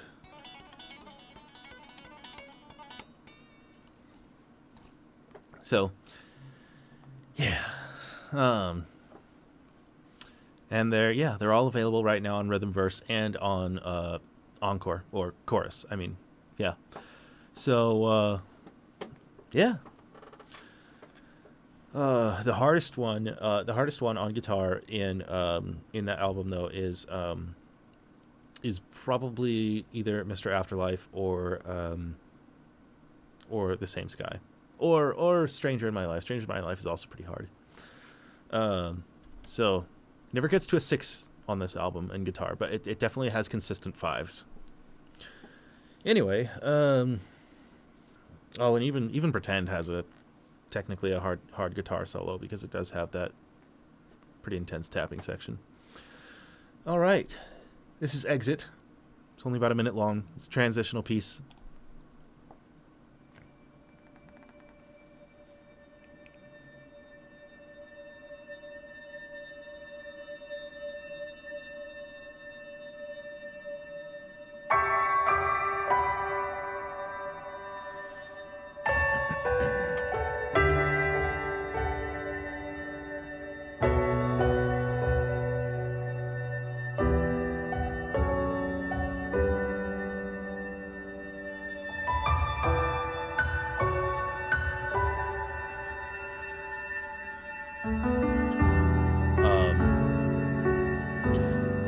Not on guitar, no. But drums, yes. Drums,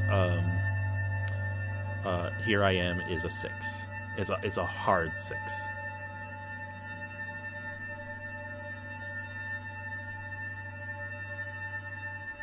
No, there's, I mean, the closest that it'll get, that's the end of the song.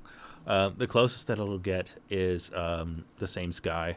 It has a complex tapping part at the end, but it's patterned. It's so well patterned that it can't be a 6. It's not complex enough. It's fast, but it's not that hard.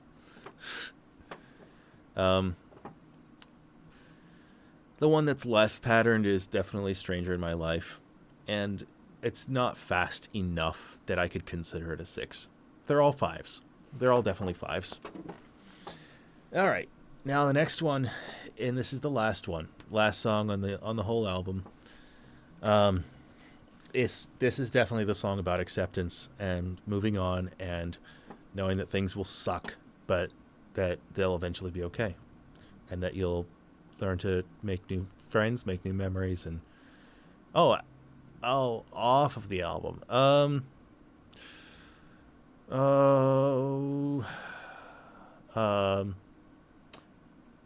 Outside of this album, there is one actually in progress, but it's not completed yet.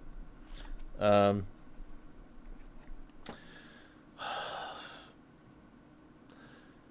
Yeah, because like The Stars Align, I just charted that one, and it's only a 5, but it's consistent 5. It's not too hard that it's considered a 6, but it does have some complex parts that are really fast. But they're not consistent enough to be a 6. However, the new one that I'm making, it's called Cannon in Pink, and it should have Luna Jax's vocals on it at some point. And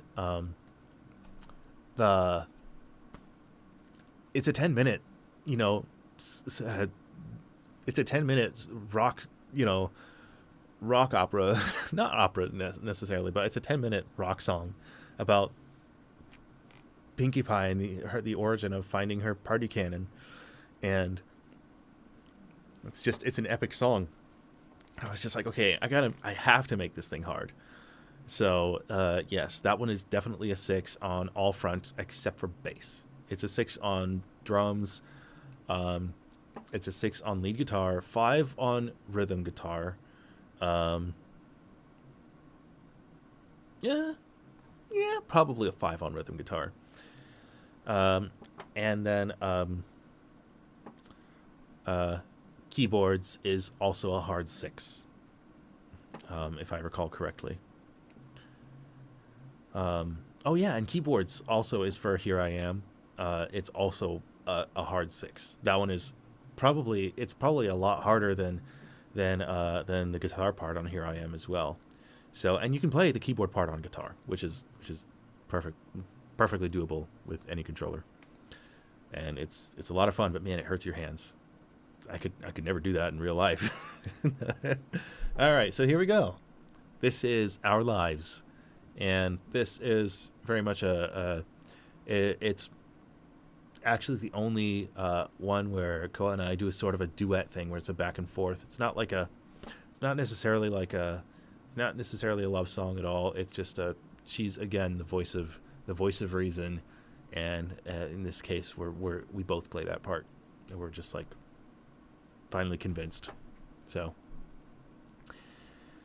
all right, here we go. Our Lives.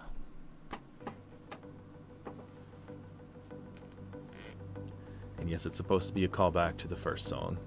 It's just in a different key.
This one is definitely more like my older stuff, like I Don't Know, stuff like that. Back to life, back to everything the way it was before. Fittingly so. No more fake, no more living up a lie I once adored. I am real, and a real world is one worth living for. I know some things are bound to go wrong, and still our lives are bound to go on. So now what? How do I learn to love again and let love go? It will hurt, but denying it will never let me grow. I'm not okay, and it's okay that all my healing will be slow. I know some things are bound to go wrong, Yeah, has a little and still influence from Welcome from the 2020 album. Because life has no hold on the My personal things opinion, you it love sounds a lot more most, like and all things one day will die. like I Don't Know. So My song, I Don't Know. enjoy all the love while it lasts, although it may fade with time. I know some things are bound to go wrong, and still our lives are bound to go on.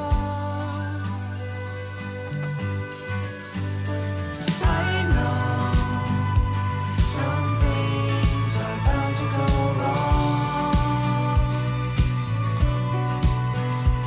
and still our lives are bound to go on.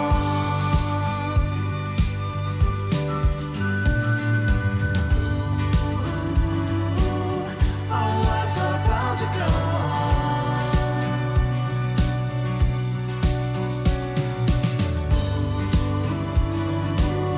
Our lives are bound to go on.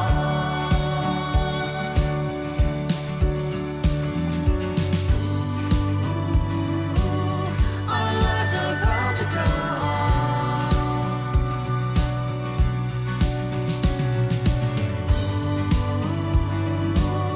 Our lives are bound to go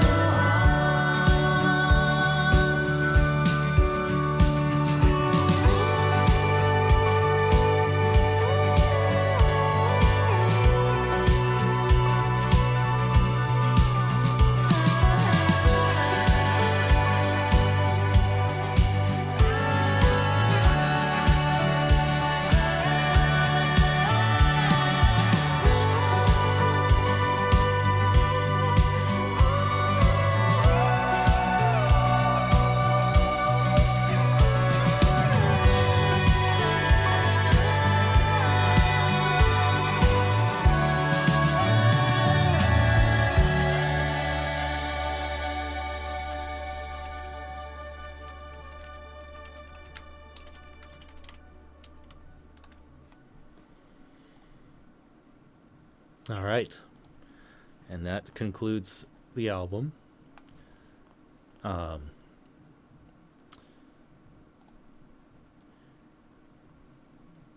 don't know. There's not much to say after that track, honestly. It's not like absolutely my favorite, but I think it concludes it in a really nice nice package that wraps it up nicely, you know. It's very wholesome. Very oh, there it goes again. Oh no, that was just a piano. Never mind. Okay. But it's very wholesome and kind of I brought it back to my original sound because of the fact that after you feel like you're cleansed, you're different, but you're back to the way that you were after such a change. You know, you feel more like yourself again after you're done grieving, you know, and you're never done grieving, but after you've gone through the process of grieving, you know what I mean? So I felt like there was a lot of thought put into that one as well.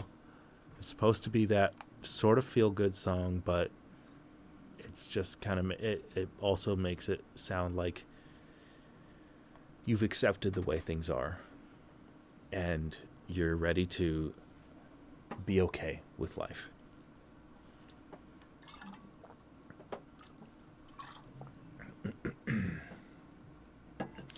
I'm glad you guys liked it. Definitely, again, the most effort I've ever put into a single project before. It's nothing like any of my other albums. It's a little bit like Pink Side, but again, this one is way more raw and emotional and hits hard on the subject rather than being cryptic about it. So, yeah. And again, all of these songs are available on Clone Hero except for Worth It, Exit, and Now I Understand. I didn't do Now I Understand because it's just piano focused, and while I could do that one, it just wouldn't make sense for a guitar focused game. So yeah. Does anybody have any questions? Also, I did want to point out that right near the end, if you listen behind the vocals and the guitar here, you can hear the piano actually playing the grief motif again. So it starts right about here.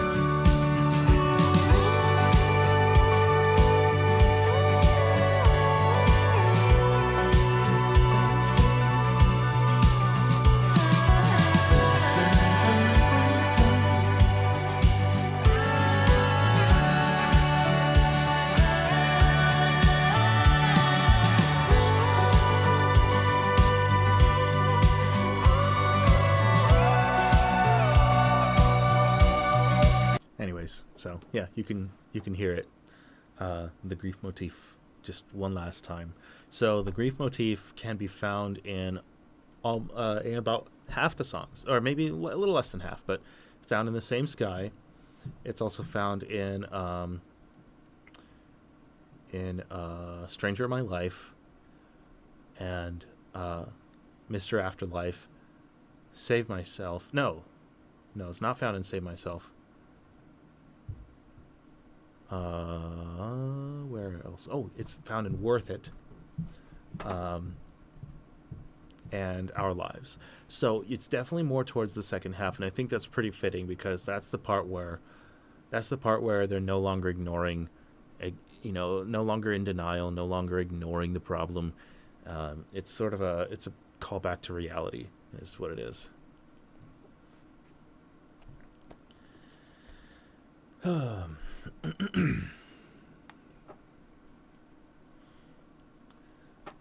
It is very, very different. Very different from Pink Side. It has a lot. Again, it's just so different.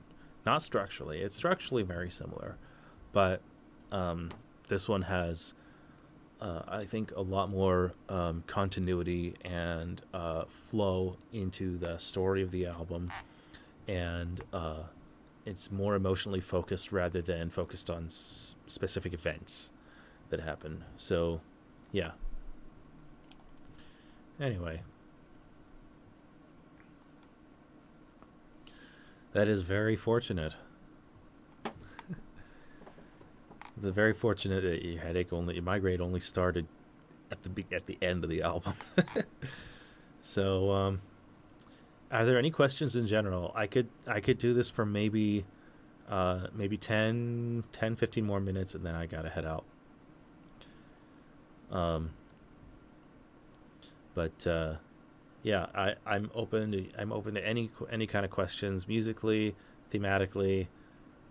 Let's see. No, I had no idea. I knew I wanted it to be at least 10 tracks. I had no idea like how many were going to be on it. In fact, there were a couple songs that I eventually added to it because it fit the theme so well. For example, Pretend wasn't initially going to be on the album, but then I was just like, you know what, this could actually work. And same with Nowhere to Go. But the most last minute addition of the album. Oh, and also Now I Understand was also one of the last ones written. But at that point, that was the point where like the album still felt incomplete. But after I felt like it was complete, the very last minute addition to the album was Mr. Afterlife.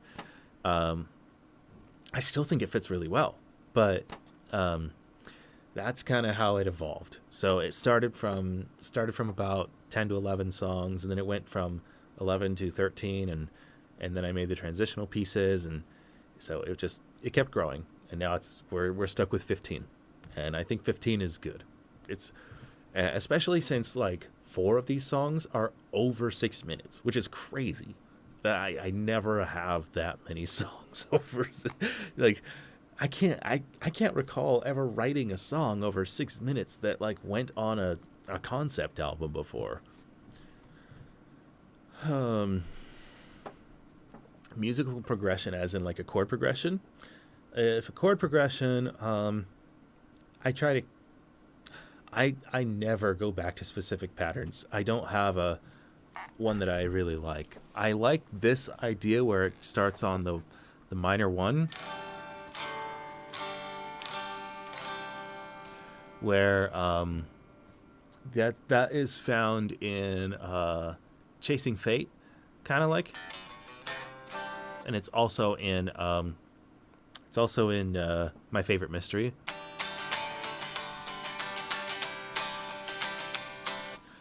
So, yeah.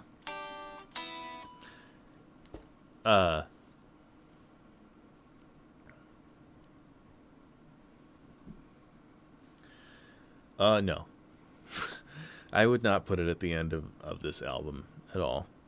It's very much its own thing, because once I knew the genre of this thing, it would not match very well at all with the theme of this album. It would feel like you're listening to something completely different and way out of proportion, way out of line, to be perfectly honest, to be on this kind of album. So no, I would not have put Chant of Immortality on this album, even if I had wrote it like last year. So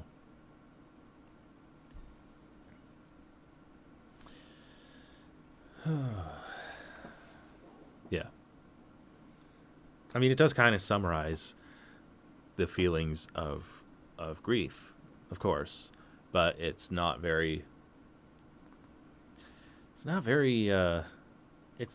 more focused on the object of immortality, and this one's not. This one implies it. This one implies that there's immortality involved, that there's a reason that she's outlived so many people, but it doesn't really focus on that. It focuses more on the emotional aspect of losing people in general and the mental disorder that it can give you. So, yeah.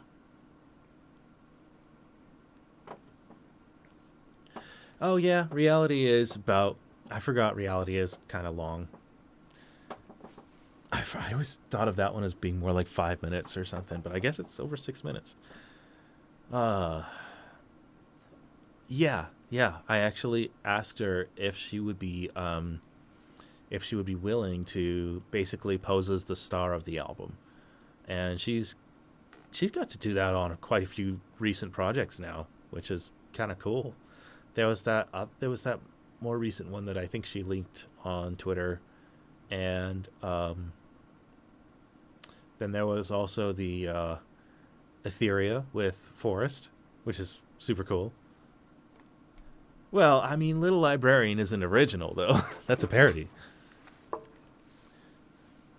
like I said, longest original song. My longest, I want to say still today is Bend, because I think Bend is like 740 something, but my longest that hasn't been released is about 9 minutes and 40 seconds. So, see you later, Sunset. Have a good one. But yeah, my longest song that is upcoming is about 9 minutes and 40 seconds, and it's called Canon in Pink. Um,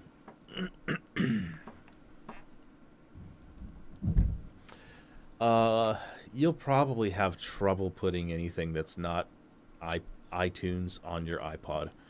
So yeah, I've already remade Bend. I've already done it. I remade it back in 2014, and it sounds pretty okay for my standards. You know, could be a lot better now, but no, I don't want to do that. I have no interest in that song anymore. Yeah, longest parody I've ever done is definitely okay. Technically, it's the parody of Cows with Guns, because the original was like 3 minutes or something, but we made ours 9.5 minutes, I guess. It told a really cool story about the Battle of Appaloosa, but yeah. Yeah, no, I'm not remaking Ben. Sorry, no, that one is done. It's gone. It's well and done. I'm glad I can be an inspiration. I just write music that connects with emotions, and it just, I don't know, people like it. Birdsong was my actual first ever Brony song, and it was just a song about Fluttershy and her love of animals. And I wanted to play around with that and make a little whistling track, and it's the only song you'll ever hear me whistle on that sounds okay. Because I suck at whistling, like, epically. Despite how musical I am so bad at whistling. Yeah.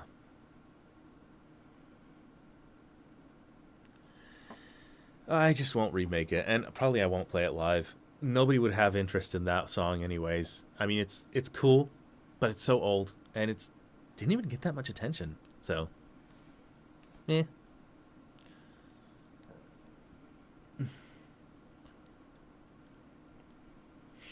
Yeah. Otherwise would be cool if he did it, if we did that one live, but we definitely have to like switch parts, because I can sing his part now, and he can sing my part.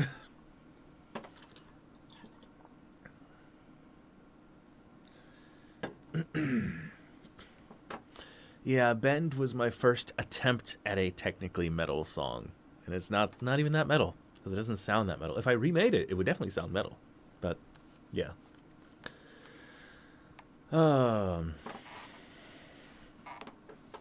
Let's see.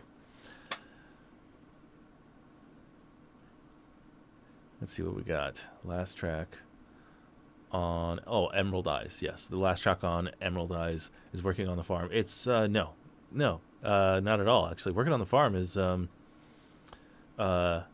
Applejack song, and it's actually a parody of a song called "Waiting in the Weeds" by the Eagles, which you should check out if you've never heard that one. And it's, I don't know, it sounds, I tried to make it instrumentally exactly the same as the original, like note for note. It should sound exactly the same. Yeah, the 2018 remake of From Here is the quintessential version of it. It sounds far superior. I re-recorded all the guitar parts, and I even re-sang the vocals, and I made sure that the piano was updated and everything. So it sounds really good.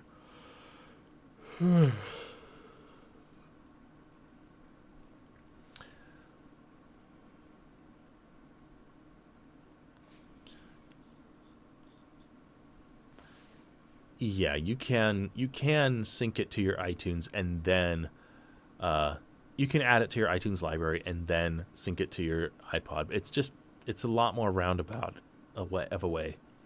You could just buy it on iTunes and then have it for your iPod. But if you want the actual files, I'd always suggest one of two things. I am Amazon Music, which gives you a download of all the MP3s, and then you can do whatever the heck you want with them, or Bandcamp, which does the same thing, except you can download it in whatever format you want. Like, I think it can do FLAC or AIFF or MP3 or WAV. So yeah.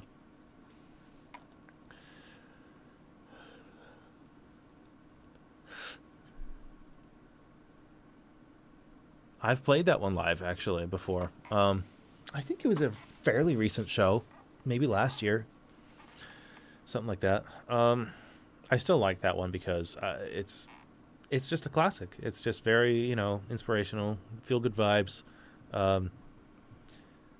Very oops, didn't mean to.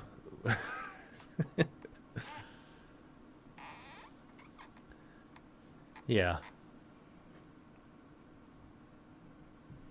It's true. Oh, you're talking about Little Librarian? Yeah. It's a very different it's more like the original than it is like the parody, to be perfectly honest. Because it's, first off, it is 8.5 minutes long, just like the original. And then the parody only does like 4 verses instead of 6. So you cut that in half, or not cut that in half, but shave a whole 2.5 minutes off of that, basically, and that's The Saga Begins. Thank you for joining, Rain Stripes. Really appreciate it. Appreciate you being here, and I'm glad you enjoyed the album.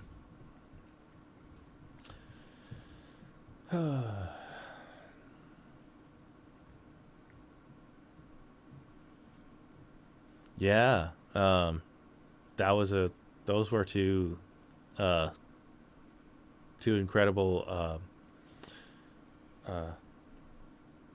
Blue Brony collaborations. He's a wonderful songwriter, honestly, and I think that Imperfection deserves way more than he ever got on it. And I'm glad that my cover and also our cover of What Went Wrong could give those two songs the attention that they really deserved. So, yeah.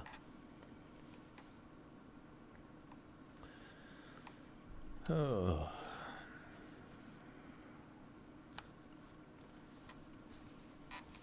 Look at that. My hair's dry now. I had just come out of the shower.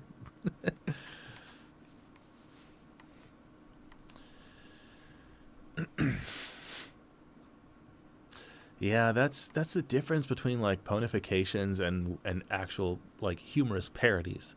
Like, you get the vibe off of like humorous parodies that this is not the original song because of the fact that it's funny, right? And so that's the same way that I feel about that's the same way that I feel about Horse is Good, because mine is definitely meant to be funny, but then again the original is also funny. So, oh yeah, I mean, I do have for Imperfection on one of the Ponies at Dawn albums, I actually have a clean vocal version with no vocal effects on it. So if you want to hear that version, you could probably find it. We also did a mashup of both of our versions, where I take a bunch of his synthesizers and add them to my version, like all the ones that really, really fill it out really well. And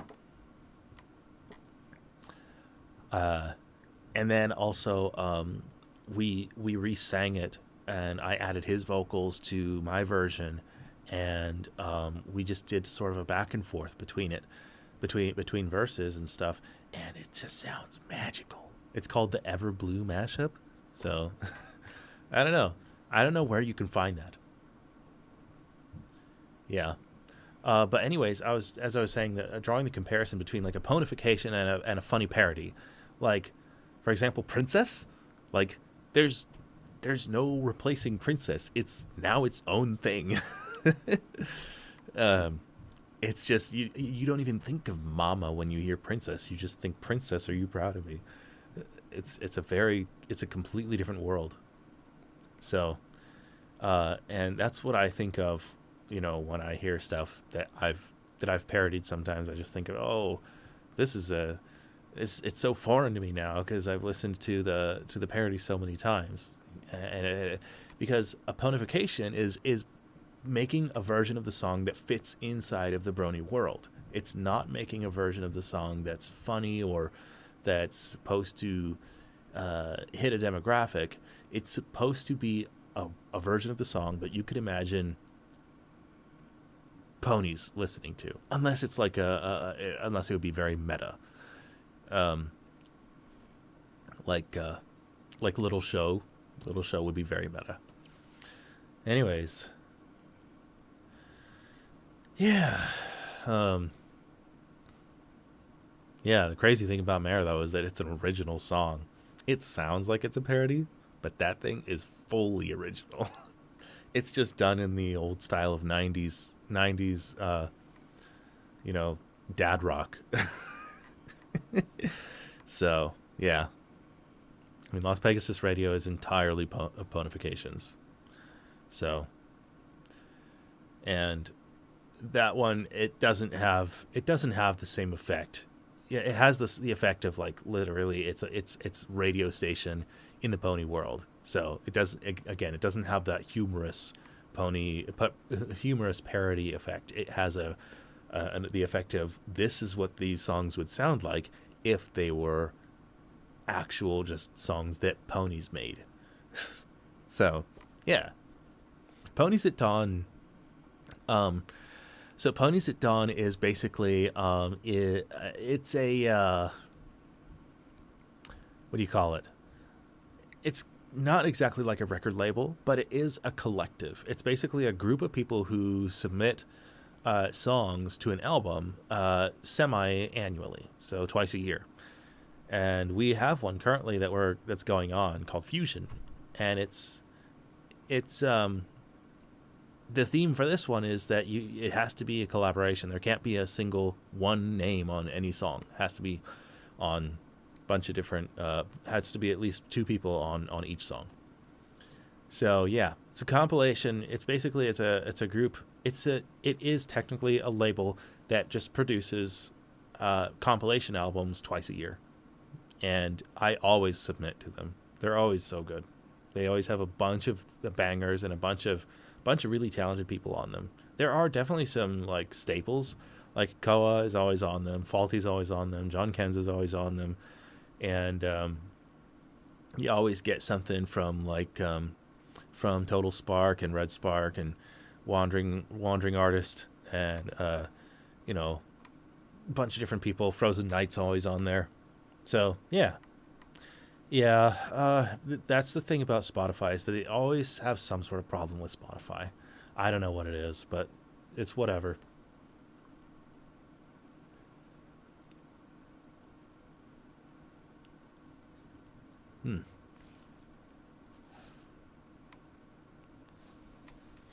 All right, does anybody have any more questions? I got about 5 more minutes, and then I gotta head out.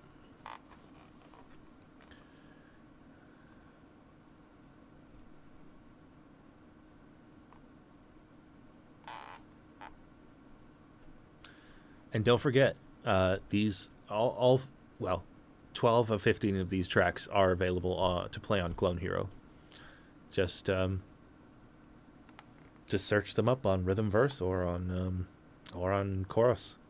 Really, really easy to find.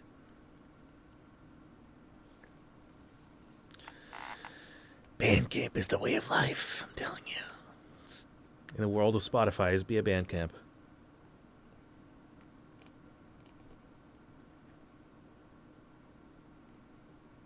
Yeah, I had a lot of fun sharing. Honestly, I don't know. I'm a teensy bit egocentric, just a little bit, just because I like talking about the things that I make, because they're my passion projects, and it's very autistic of me to like to talk about the things that I make.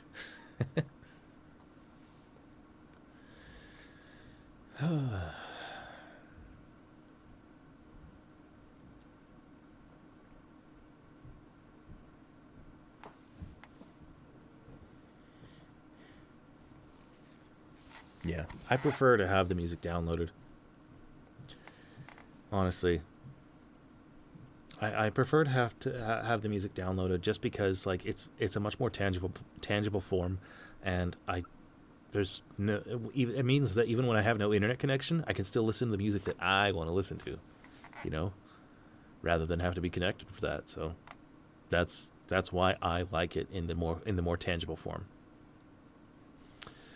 I actually have put it in an album, but it was more of a compilation album than anything else. It was just because it was just an album that said these are the recent songs that I've done. But I don't know, if I weren't to make like a full chant album, because I already did that. I did that twice actually.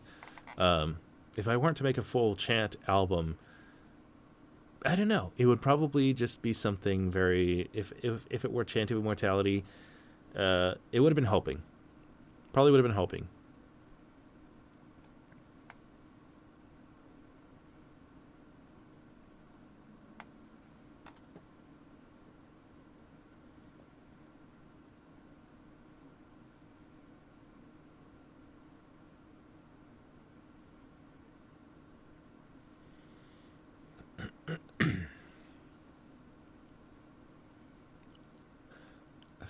That's why you just buy them one by one when they come out.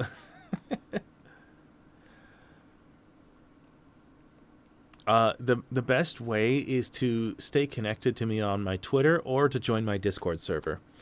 My Discord server is linked in the description of my latest video, The Same Sky. And my Twitter is on Twitter. So, and it's just Forever Free Brony. Number 4, Ever Free Brony. You know, that's on Twixter, I like to call it.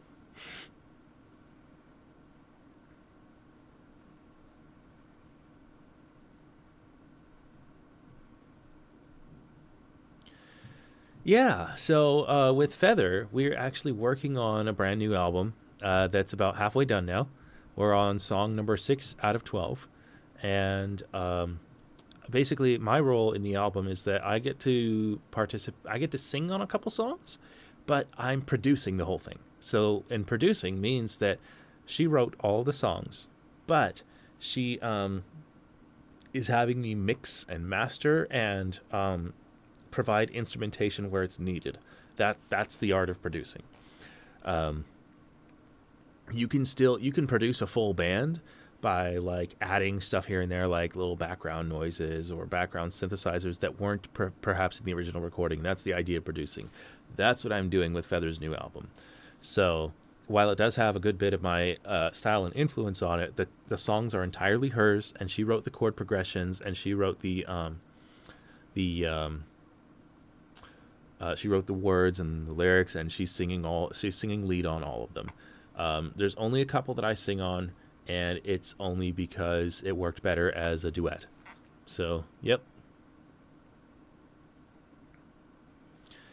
No, actually, it implies that it sounds like forever. Does not imply the existence of a third, second, or first Free Brony. First ever Free Brony.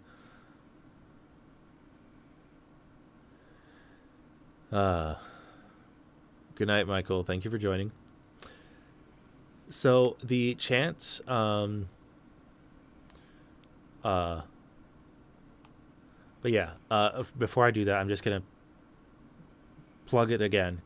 Jacob Centimore, right? Jacob Centimori. I'm pretty sure it's Centimore. Just join my Discord. Again, it's linked in the description of my latest video. And follow me on Twitter, because I advertise everything on Twitter, and also on Blue Sky and Facebook. I don't do everything on Facebook as much as I should, but yeah. Anyways, so chants are so unique. The reason I decided to get into the chants was because I had recently joined a choir back in 2013, and it was like this super cool choir where we got to sing in Benaroya Hall, like this big grandiose theater in Seattle, and it's such a cool experience. And I was just like, you know what? I could write music like this. And so I decided to write Chant of Immortality, and that was the first one. And then I wrote Chant of Mirth. And Chant of Mirth it had a lot more orchestral elements to it because I loved the symphony that went on with the orchestra, or that went on with the choir. And so as time went on, the chants became more orchestral pieces as they went on. And I know Chant of Immortality may be the classic, but I like the other ones better just because of the instrumentation. So, so that's what got me into it. That's what got me into writing them.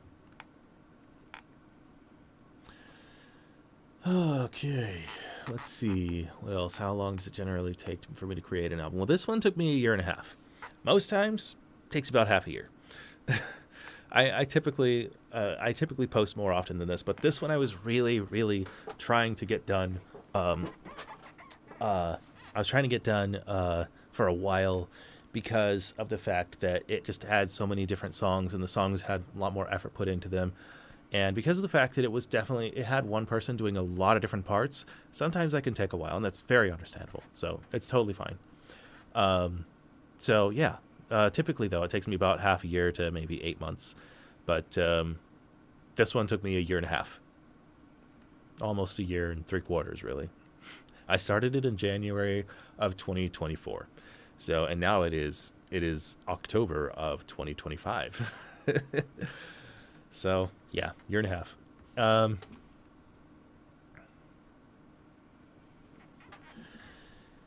Alrighty. Oh, will I ever send a real CD of one of... Oh, I always sell real CDs. Yeah, look on my Bandcamp page. For real. This is why Bandcamp is the best. Here, let me link it.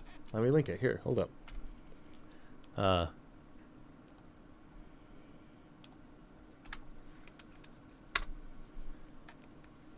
Yeah. There's my Bandcamp page. And it has a hold up. No, I linked the wrong one. But if you want my merch, here's the merch part. And the merch has physical CDs. So, yeah, and I sell every single one of them that's on there. You also get a free download of the album when you buy a CD. So if you buy a copy of Hoping, then if you buy a physical copy of Hoping, then you get a free digital download of Hoping. And same with Stargazer's Lens. If you buy a physical copy of Stargazer's Lens, you get a free digital download of Stargazer's Lens. This is why Bandcamp is the best. Okay, come on. There's no comparison. There is just no comparison. Anyways, yeah. But yeah, you can just I'm saying your name just so you can hear it. Spam Pause. You can buy CDs on my Bandcamp. They are everywhere. The latest one is definitely like it's being delayed just for the sake of quality, but yeah. Anyway, so yeah, please. I have lots of stuff. This one's sold out because I don't have it anymore, so it's done. But everything else, yeah, this is also sold out. Anyway, so yeah, I have all these available, and please go buy them. They are great. They're good quality. All right, is there any more questions? The bestseller has always been Pink Side of the Moon. I've had to reorder that one numerous times, and I probably will never stop reordering it just because of how many orders I get like every month. It's kind of crazy.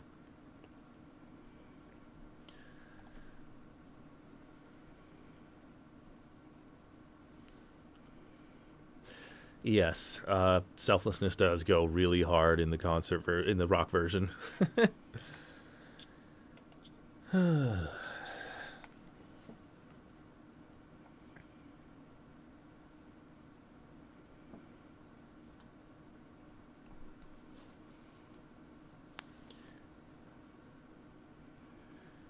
I have voice channels, but they're just for my they're just for patrons on Patreon. Because I have a public side to this Discord, and then um I have a what do you call it, a Patreon side of the thing, just so I can manage everything in one spot. Yeah, actually, giving myself deadlines helps me work, but it's it doesn't really have an end. It doesn't really make a difference as to when I complete a full finished project. Except for Ponies at Dawn stuff. I always try to make that well within the deadline. All right. Yes. Yeah, you have the absolute last copy of Unrequited. I have one here, but it's opened, and it's like it's my copy, my personal copy, because I always keep a personal copy of all my stuff, just for the sake of posterity.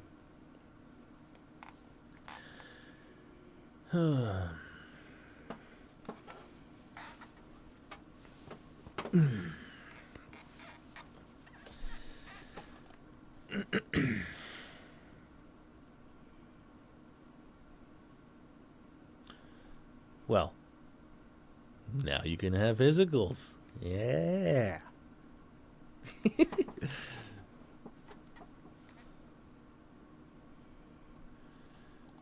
Yeah, you got way ahead of the game.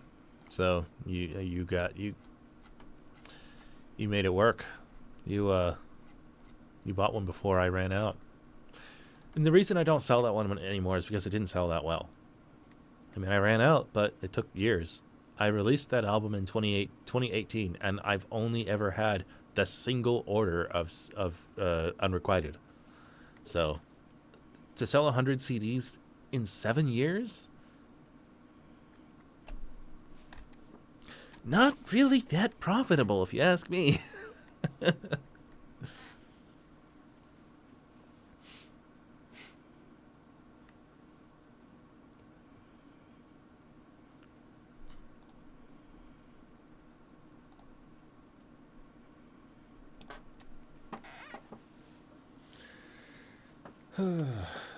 Oh, I will say before you go and buy stuff. Right now, we have been having trouble getting stuff shipped internationally just due to the tariffs going on right now, which is really sucky. So, if you're buying from outside of the U.S., just know there's a chance it might come back to me, or it might just get lost in the mail. So, just be aware of that. All right, so collaborations. So they can typically work in a number of ways. Like, most of the ideas that we do with collaborations, it typically has one person, like, writes the song. Like, there's one way, there's multiple ways it can work. The first way that I'm used to is being a producer. Basically, somebody else writes the song, I produce. I make the instrumental, and then they sing over it, and then we finish the song. That's kind of how it works between myself and Metajoker, between me and Feather, and that's how it's worked between myself and Josh, myself and Ludajax. Real name dropped him. Anyways,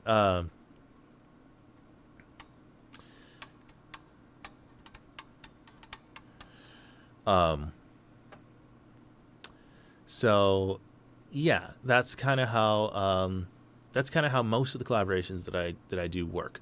But then there's the ones that I do with Aviators, where we both write the song, we both help produce the instrumental, and then we both do like one of them comes up with the song idea. It's just that we write a little tidbit so that we can get started, and then the rest is like it comes naturally. Myself and Aviators, it's typically a two-way job where we both write stuff, and then we both produce the instrumental. He sends me synths and I mix it, or vice versa. For Follow You Down, for example, that one was him mixing, and I sent him guitar, drums, and bass, and he adds the synthesizers and he writes all the most of the lyrics. and then I sing the first verse. We both sing choruses. He sings the second verse. We both sing chorus. Both sing the bridge.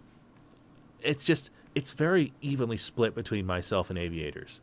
Then there's stuff like where and this is typical for most collaborations. For most collaboration where you just have a featured artist, and this is with myself and Koa.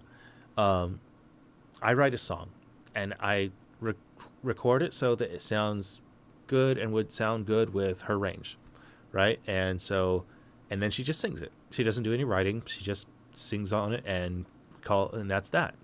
And so that's how most typical collaborations work. So yeah. Sadly, I don't think I'd be able to do that with Celtic Stampede. It has more than 4 vocal parts. I think it has about, I want to say 5 or 6. So it wouldn't work with Celtic Stampede, although it would be really cool. Yeah, Sound I'll Never Know is kind of cool. We did do another song on the latest album, though, on Limelight, called Roam, Roam Away. It's pretty cool. I like that one better, to be perfectly honest.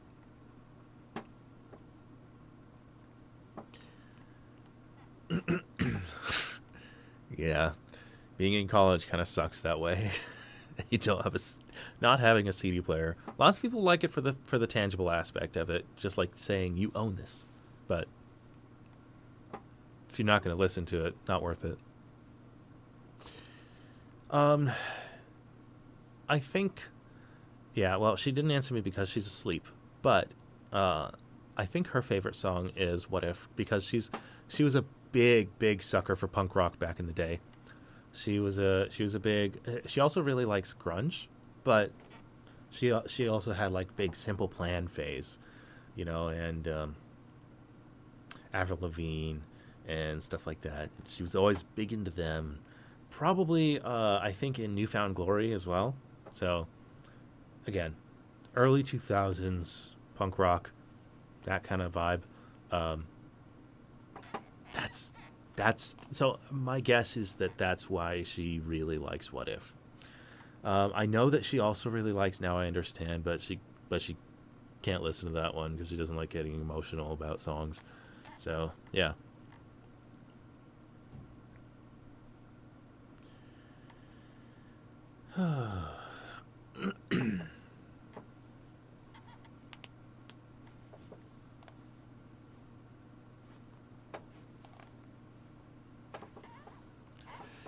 So I guess the biggest thing is that I'll likely be going to HarmonyCon, and if you want to buy a CD for me there, that's likely the best spot to do it if you're coming from outside the U.S.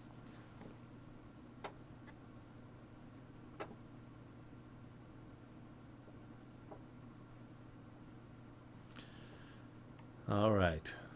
Well, that was fun. If anybody has any last-minute questions, and that's it. Because I'm going to wrap this up if I got no more questions now. Thank you guys for all your questions. I appreciate you showing interest in my, hobby turned career. So, thank you again, and again, last minute for questions. Let's go ahead and head back to the album.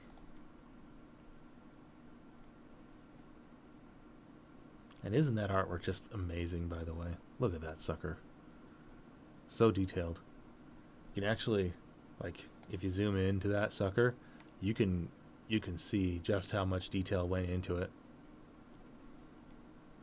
It's so very detailed.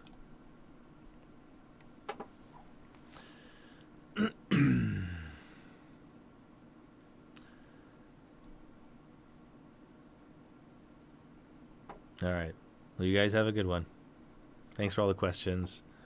So I did this also for Stargazer's Lens, which was technically, I think, the last album that I released. That because it was technically new, because it had Beyond the Door on it and stuff, and it had all the acoustic versions and rock versions and stuff like that. But I didn't do this for Hoping Remastered because uh, because of the fact that it was already, it was basically, it was just remastering, and it wasn't that big, you know. I don't think I did that, at least. Maybe I did. Yeah, let me check. Oh yeah, no, I did do one for Hoping Remastered. So yeah, so I did that one. I did that for the previous 3 releases that I did, and I will be doing this for the foreseeable future. It's definitely going to be more of a deep dive thing rather than an album release, because I released it with the video, and I wanted to do that with the album because with the video, because that way the video could get more views and all that stuff.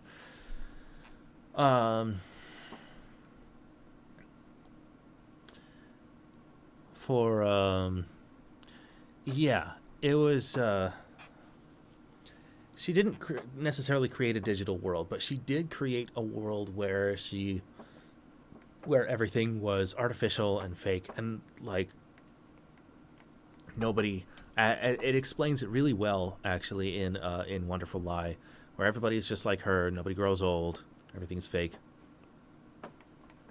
And again, that's not the entire focus of the album. It's just it was there for the story element, while the album as a whole definitely more focuses on the emotions rather than the actual events.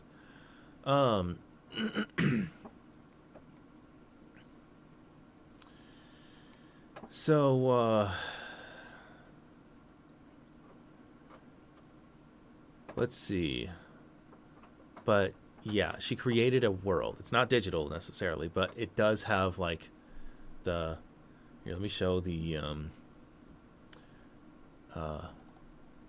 back cover at least.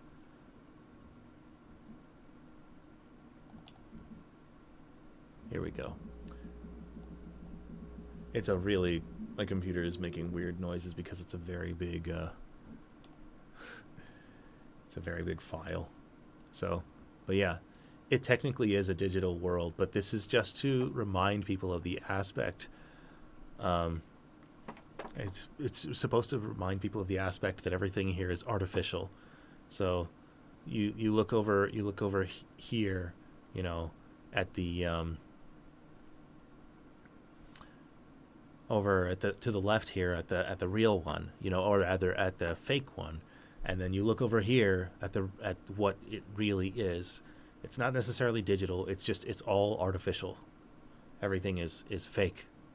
So, yeah, this will actually be what the back album cover looks like. And while it technically is more visually appealing, it's supposed to be not as it's supposed to be cool because like it's a reminder of, I don't know. I liked this one better as the front because it reminds me that it's supposed to look gloomy and not all that enticing, despite it fulfilling her wishes. So, yeah. Anyway, like I said, it is extremely detailed. Each one of those characters there's not a single copy and paste here. It's all every character here is individually drawn. If I may, I might as well show off some of the artwork for Everything Is Fine, because this is kind of the idea that I had behind this. Where are you? Everything is fine.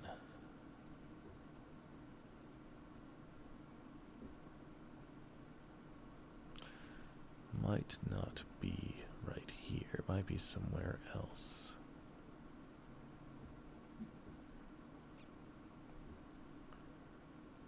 Where are you?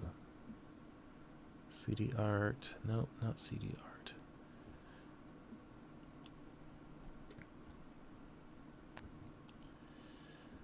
So, okay. Oh, was that it? No, that was not it. Okay. Everything. Oh, how about fine? Let's try fine. Nope. Dadgummit. Where did I put that thing? Maybe I didn't even download it yet. Did I not download it? Well, either way, the album art for Everything Is Fine is is completely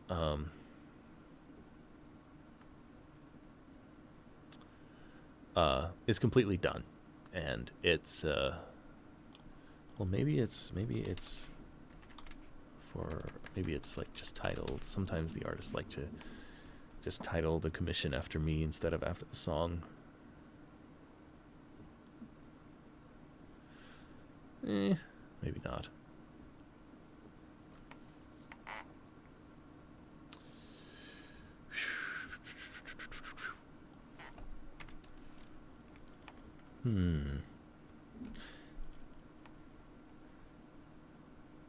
Well, maybe it's in downloads. Maybe that's why.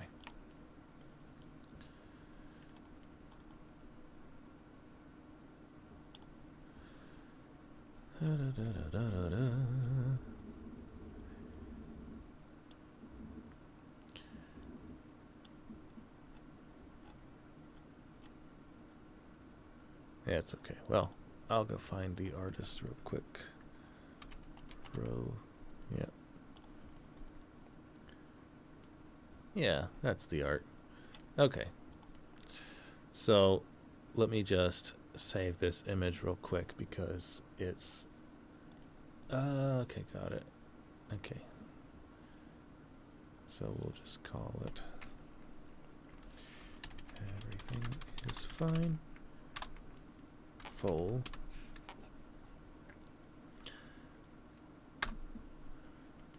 Alright, so now I have that. And now it should be in my art files. And now I should be able to show it off.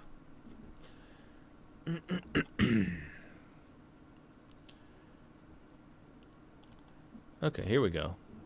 So, this is the idea that I had. It's like, it's not like super dark and depressing, but it is foreboding. You know, it gives the idea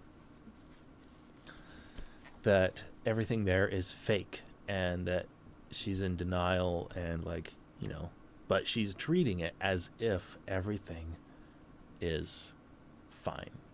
So, yeah. So that's the artwork for that song, and it'll come out, you know, fairly soon. It's only track 4. I'm trying to do it in chronological order, in album order. Yes, and that is Ronan's art. They do good stuff. Anyway,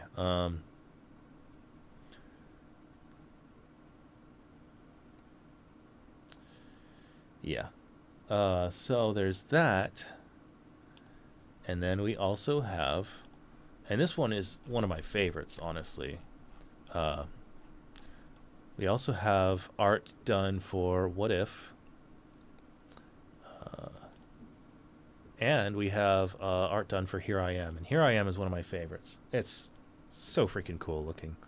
Just like knocks it completely out of the park. This is done by Syrup, by the way.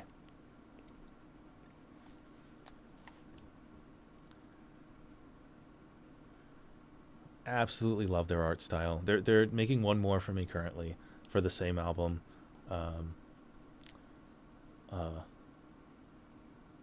So yeah, this is for Here I Am. It's like she's ready to break out and get rid of the, you know, leave the fake world, Phonyville we're calling it. So, yep. It's that. Pretty darn cool. I'll show you guys one last one here. If I have it. I think I have it downloaded. I may not have downloaded it yet. What if? Where's What If? No, I have not downloaded it. Dang it. Okay, Syrup. Hello, Syrup. All right. Here we go.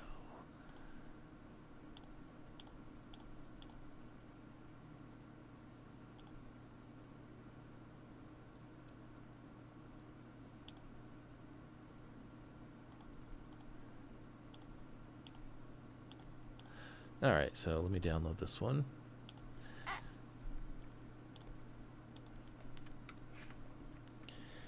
What if full? Okay. There's this one. Same artist. Again, stellar job. This is for What If. So, again, I don't know. There's so much emotion that it is displayed in their art. I find it just outstanding, and their art style just really fits the vibe really well. And this is like where she's ready to. You can tell like this one versus the previous one, it's bursting in one direction, and the other one bursts the other direction. And it's one's going into the world and the other one's going out of the world. It makes sense. It makes sense. They're also doing the artwork for Wonderful Lie. So that again, just the pivotal songs that just make the most sense for the style. Those high energy rock ballads. I think that just works really well. All right. Okay. All right. That's enough. No more spoilers. Okay. I will see you guys later. Thank you again for joining. This was so much fun, and I'm glad you guys appreciate my art as a career. And I will catch you guys later on. Okay. We'll do this again next time I have another album ready, which should be fairly soon, maybe next year. So, yeah. I actually don't. Thank you for the question about karaoke. I actually don't have karaoke tracks, but I do have instrumental tracks. So it's just a bunch of stuff without vocals, and like you can buy them for I think like $5 a piece for like 30 different instrumentals. Something like that. I don't know. Yeah. I think I have one that has like 30 instrumentals, one that has 25 or something like that. It's more instrumentals part 1, more instrumentals part 2. I got a bunch of instrumental albums. So not a lot of not karaoke stuff. Not karaoke like only without the lead vocals. I don't do that. I have backing tracks, and that's just for my personal stuff. But if you ask me like personally, send me a DM. If you ask me personally, I can send you an instrumental track if you need one for like a video or something. So, yeah. All right. I will see you guys later. Have a good one.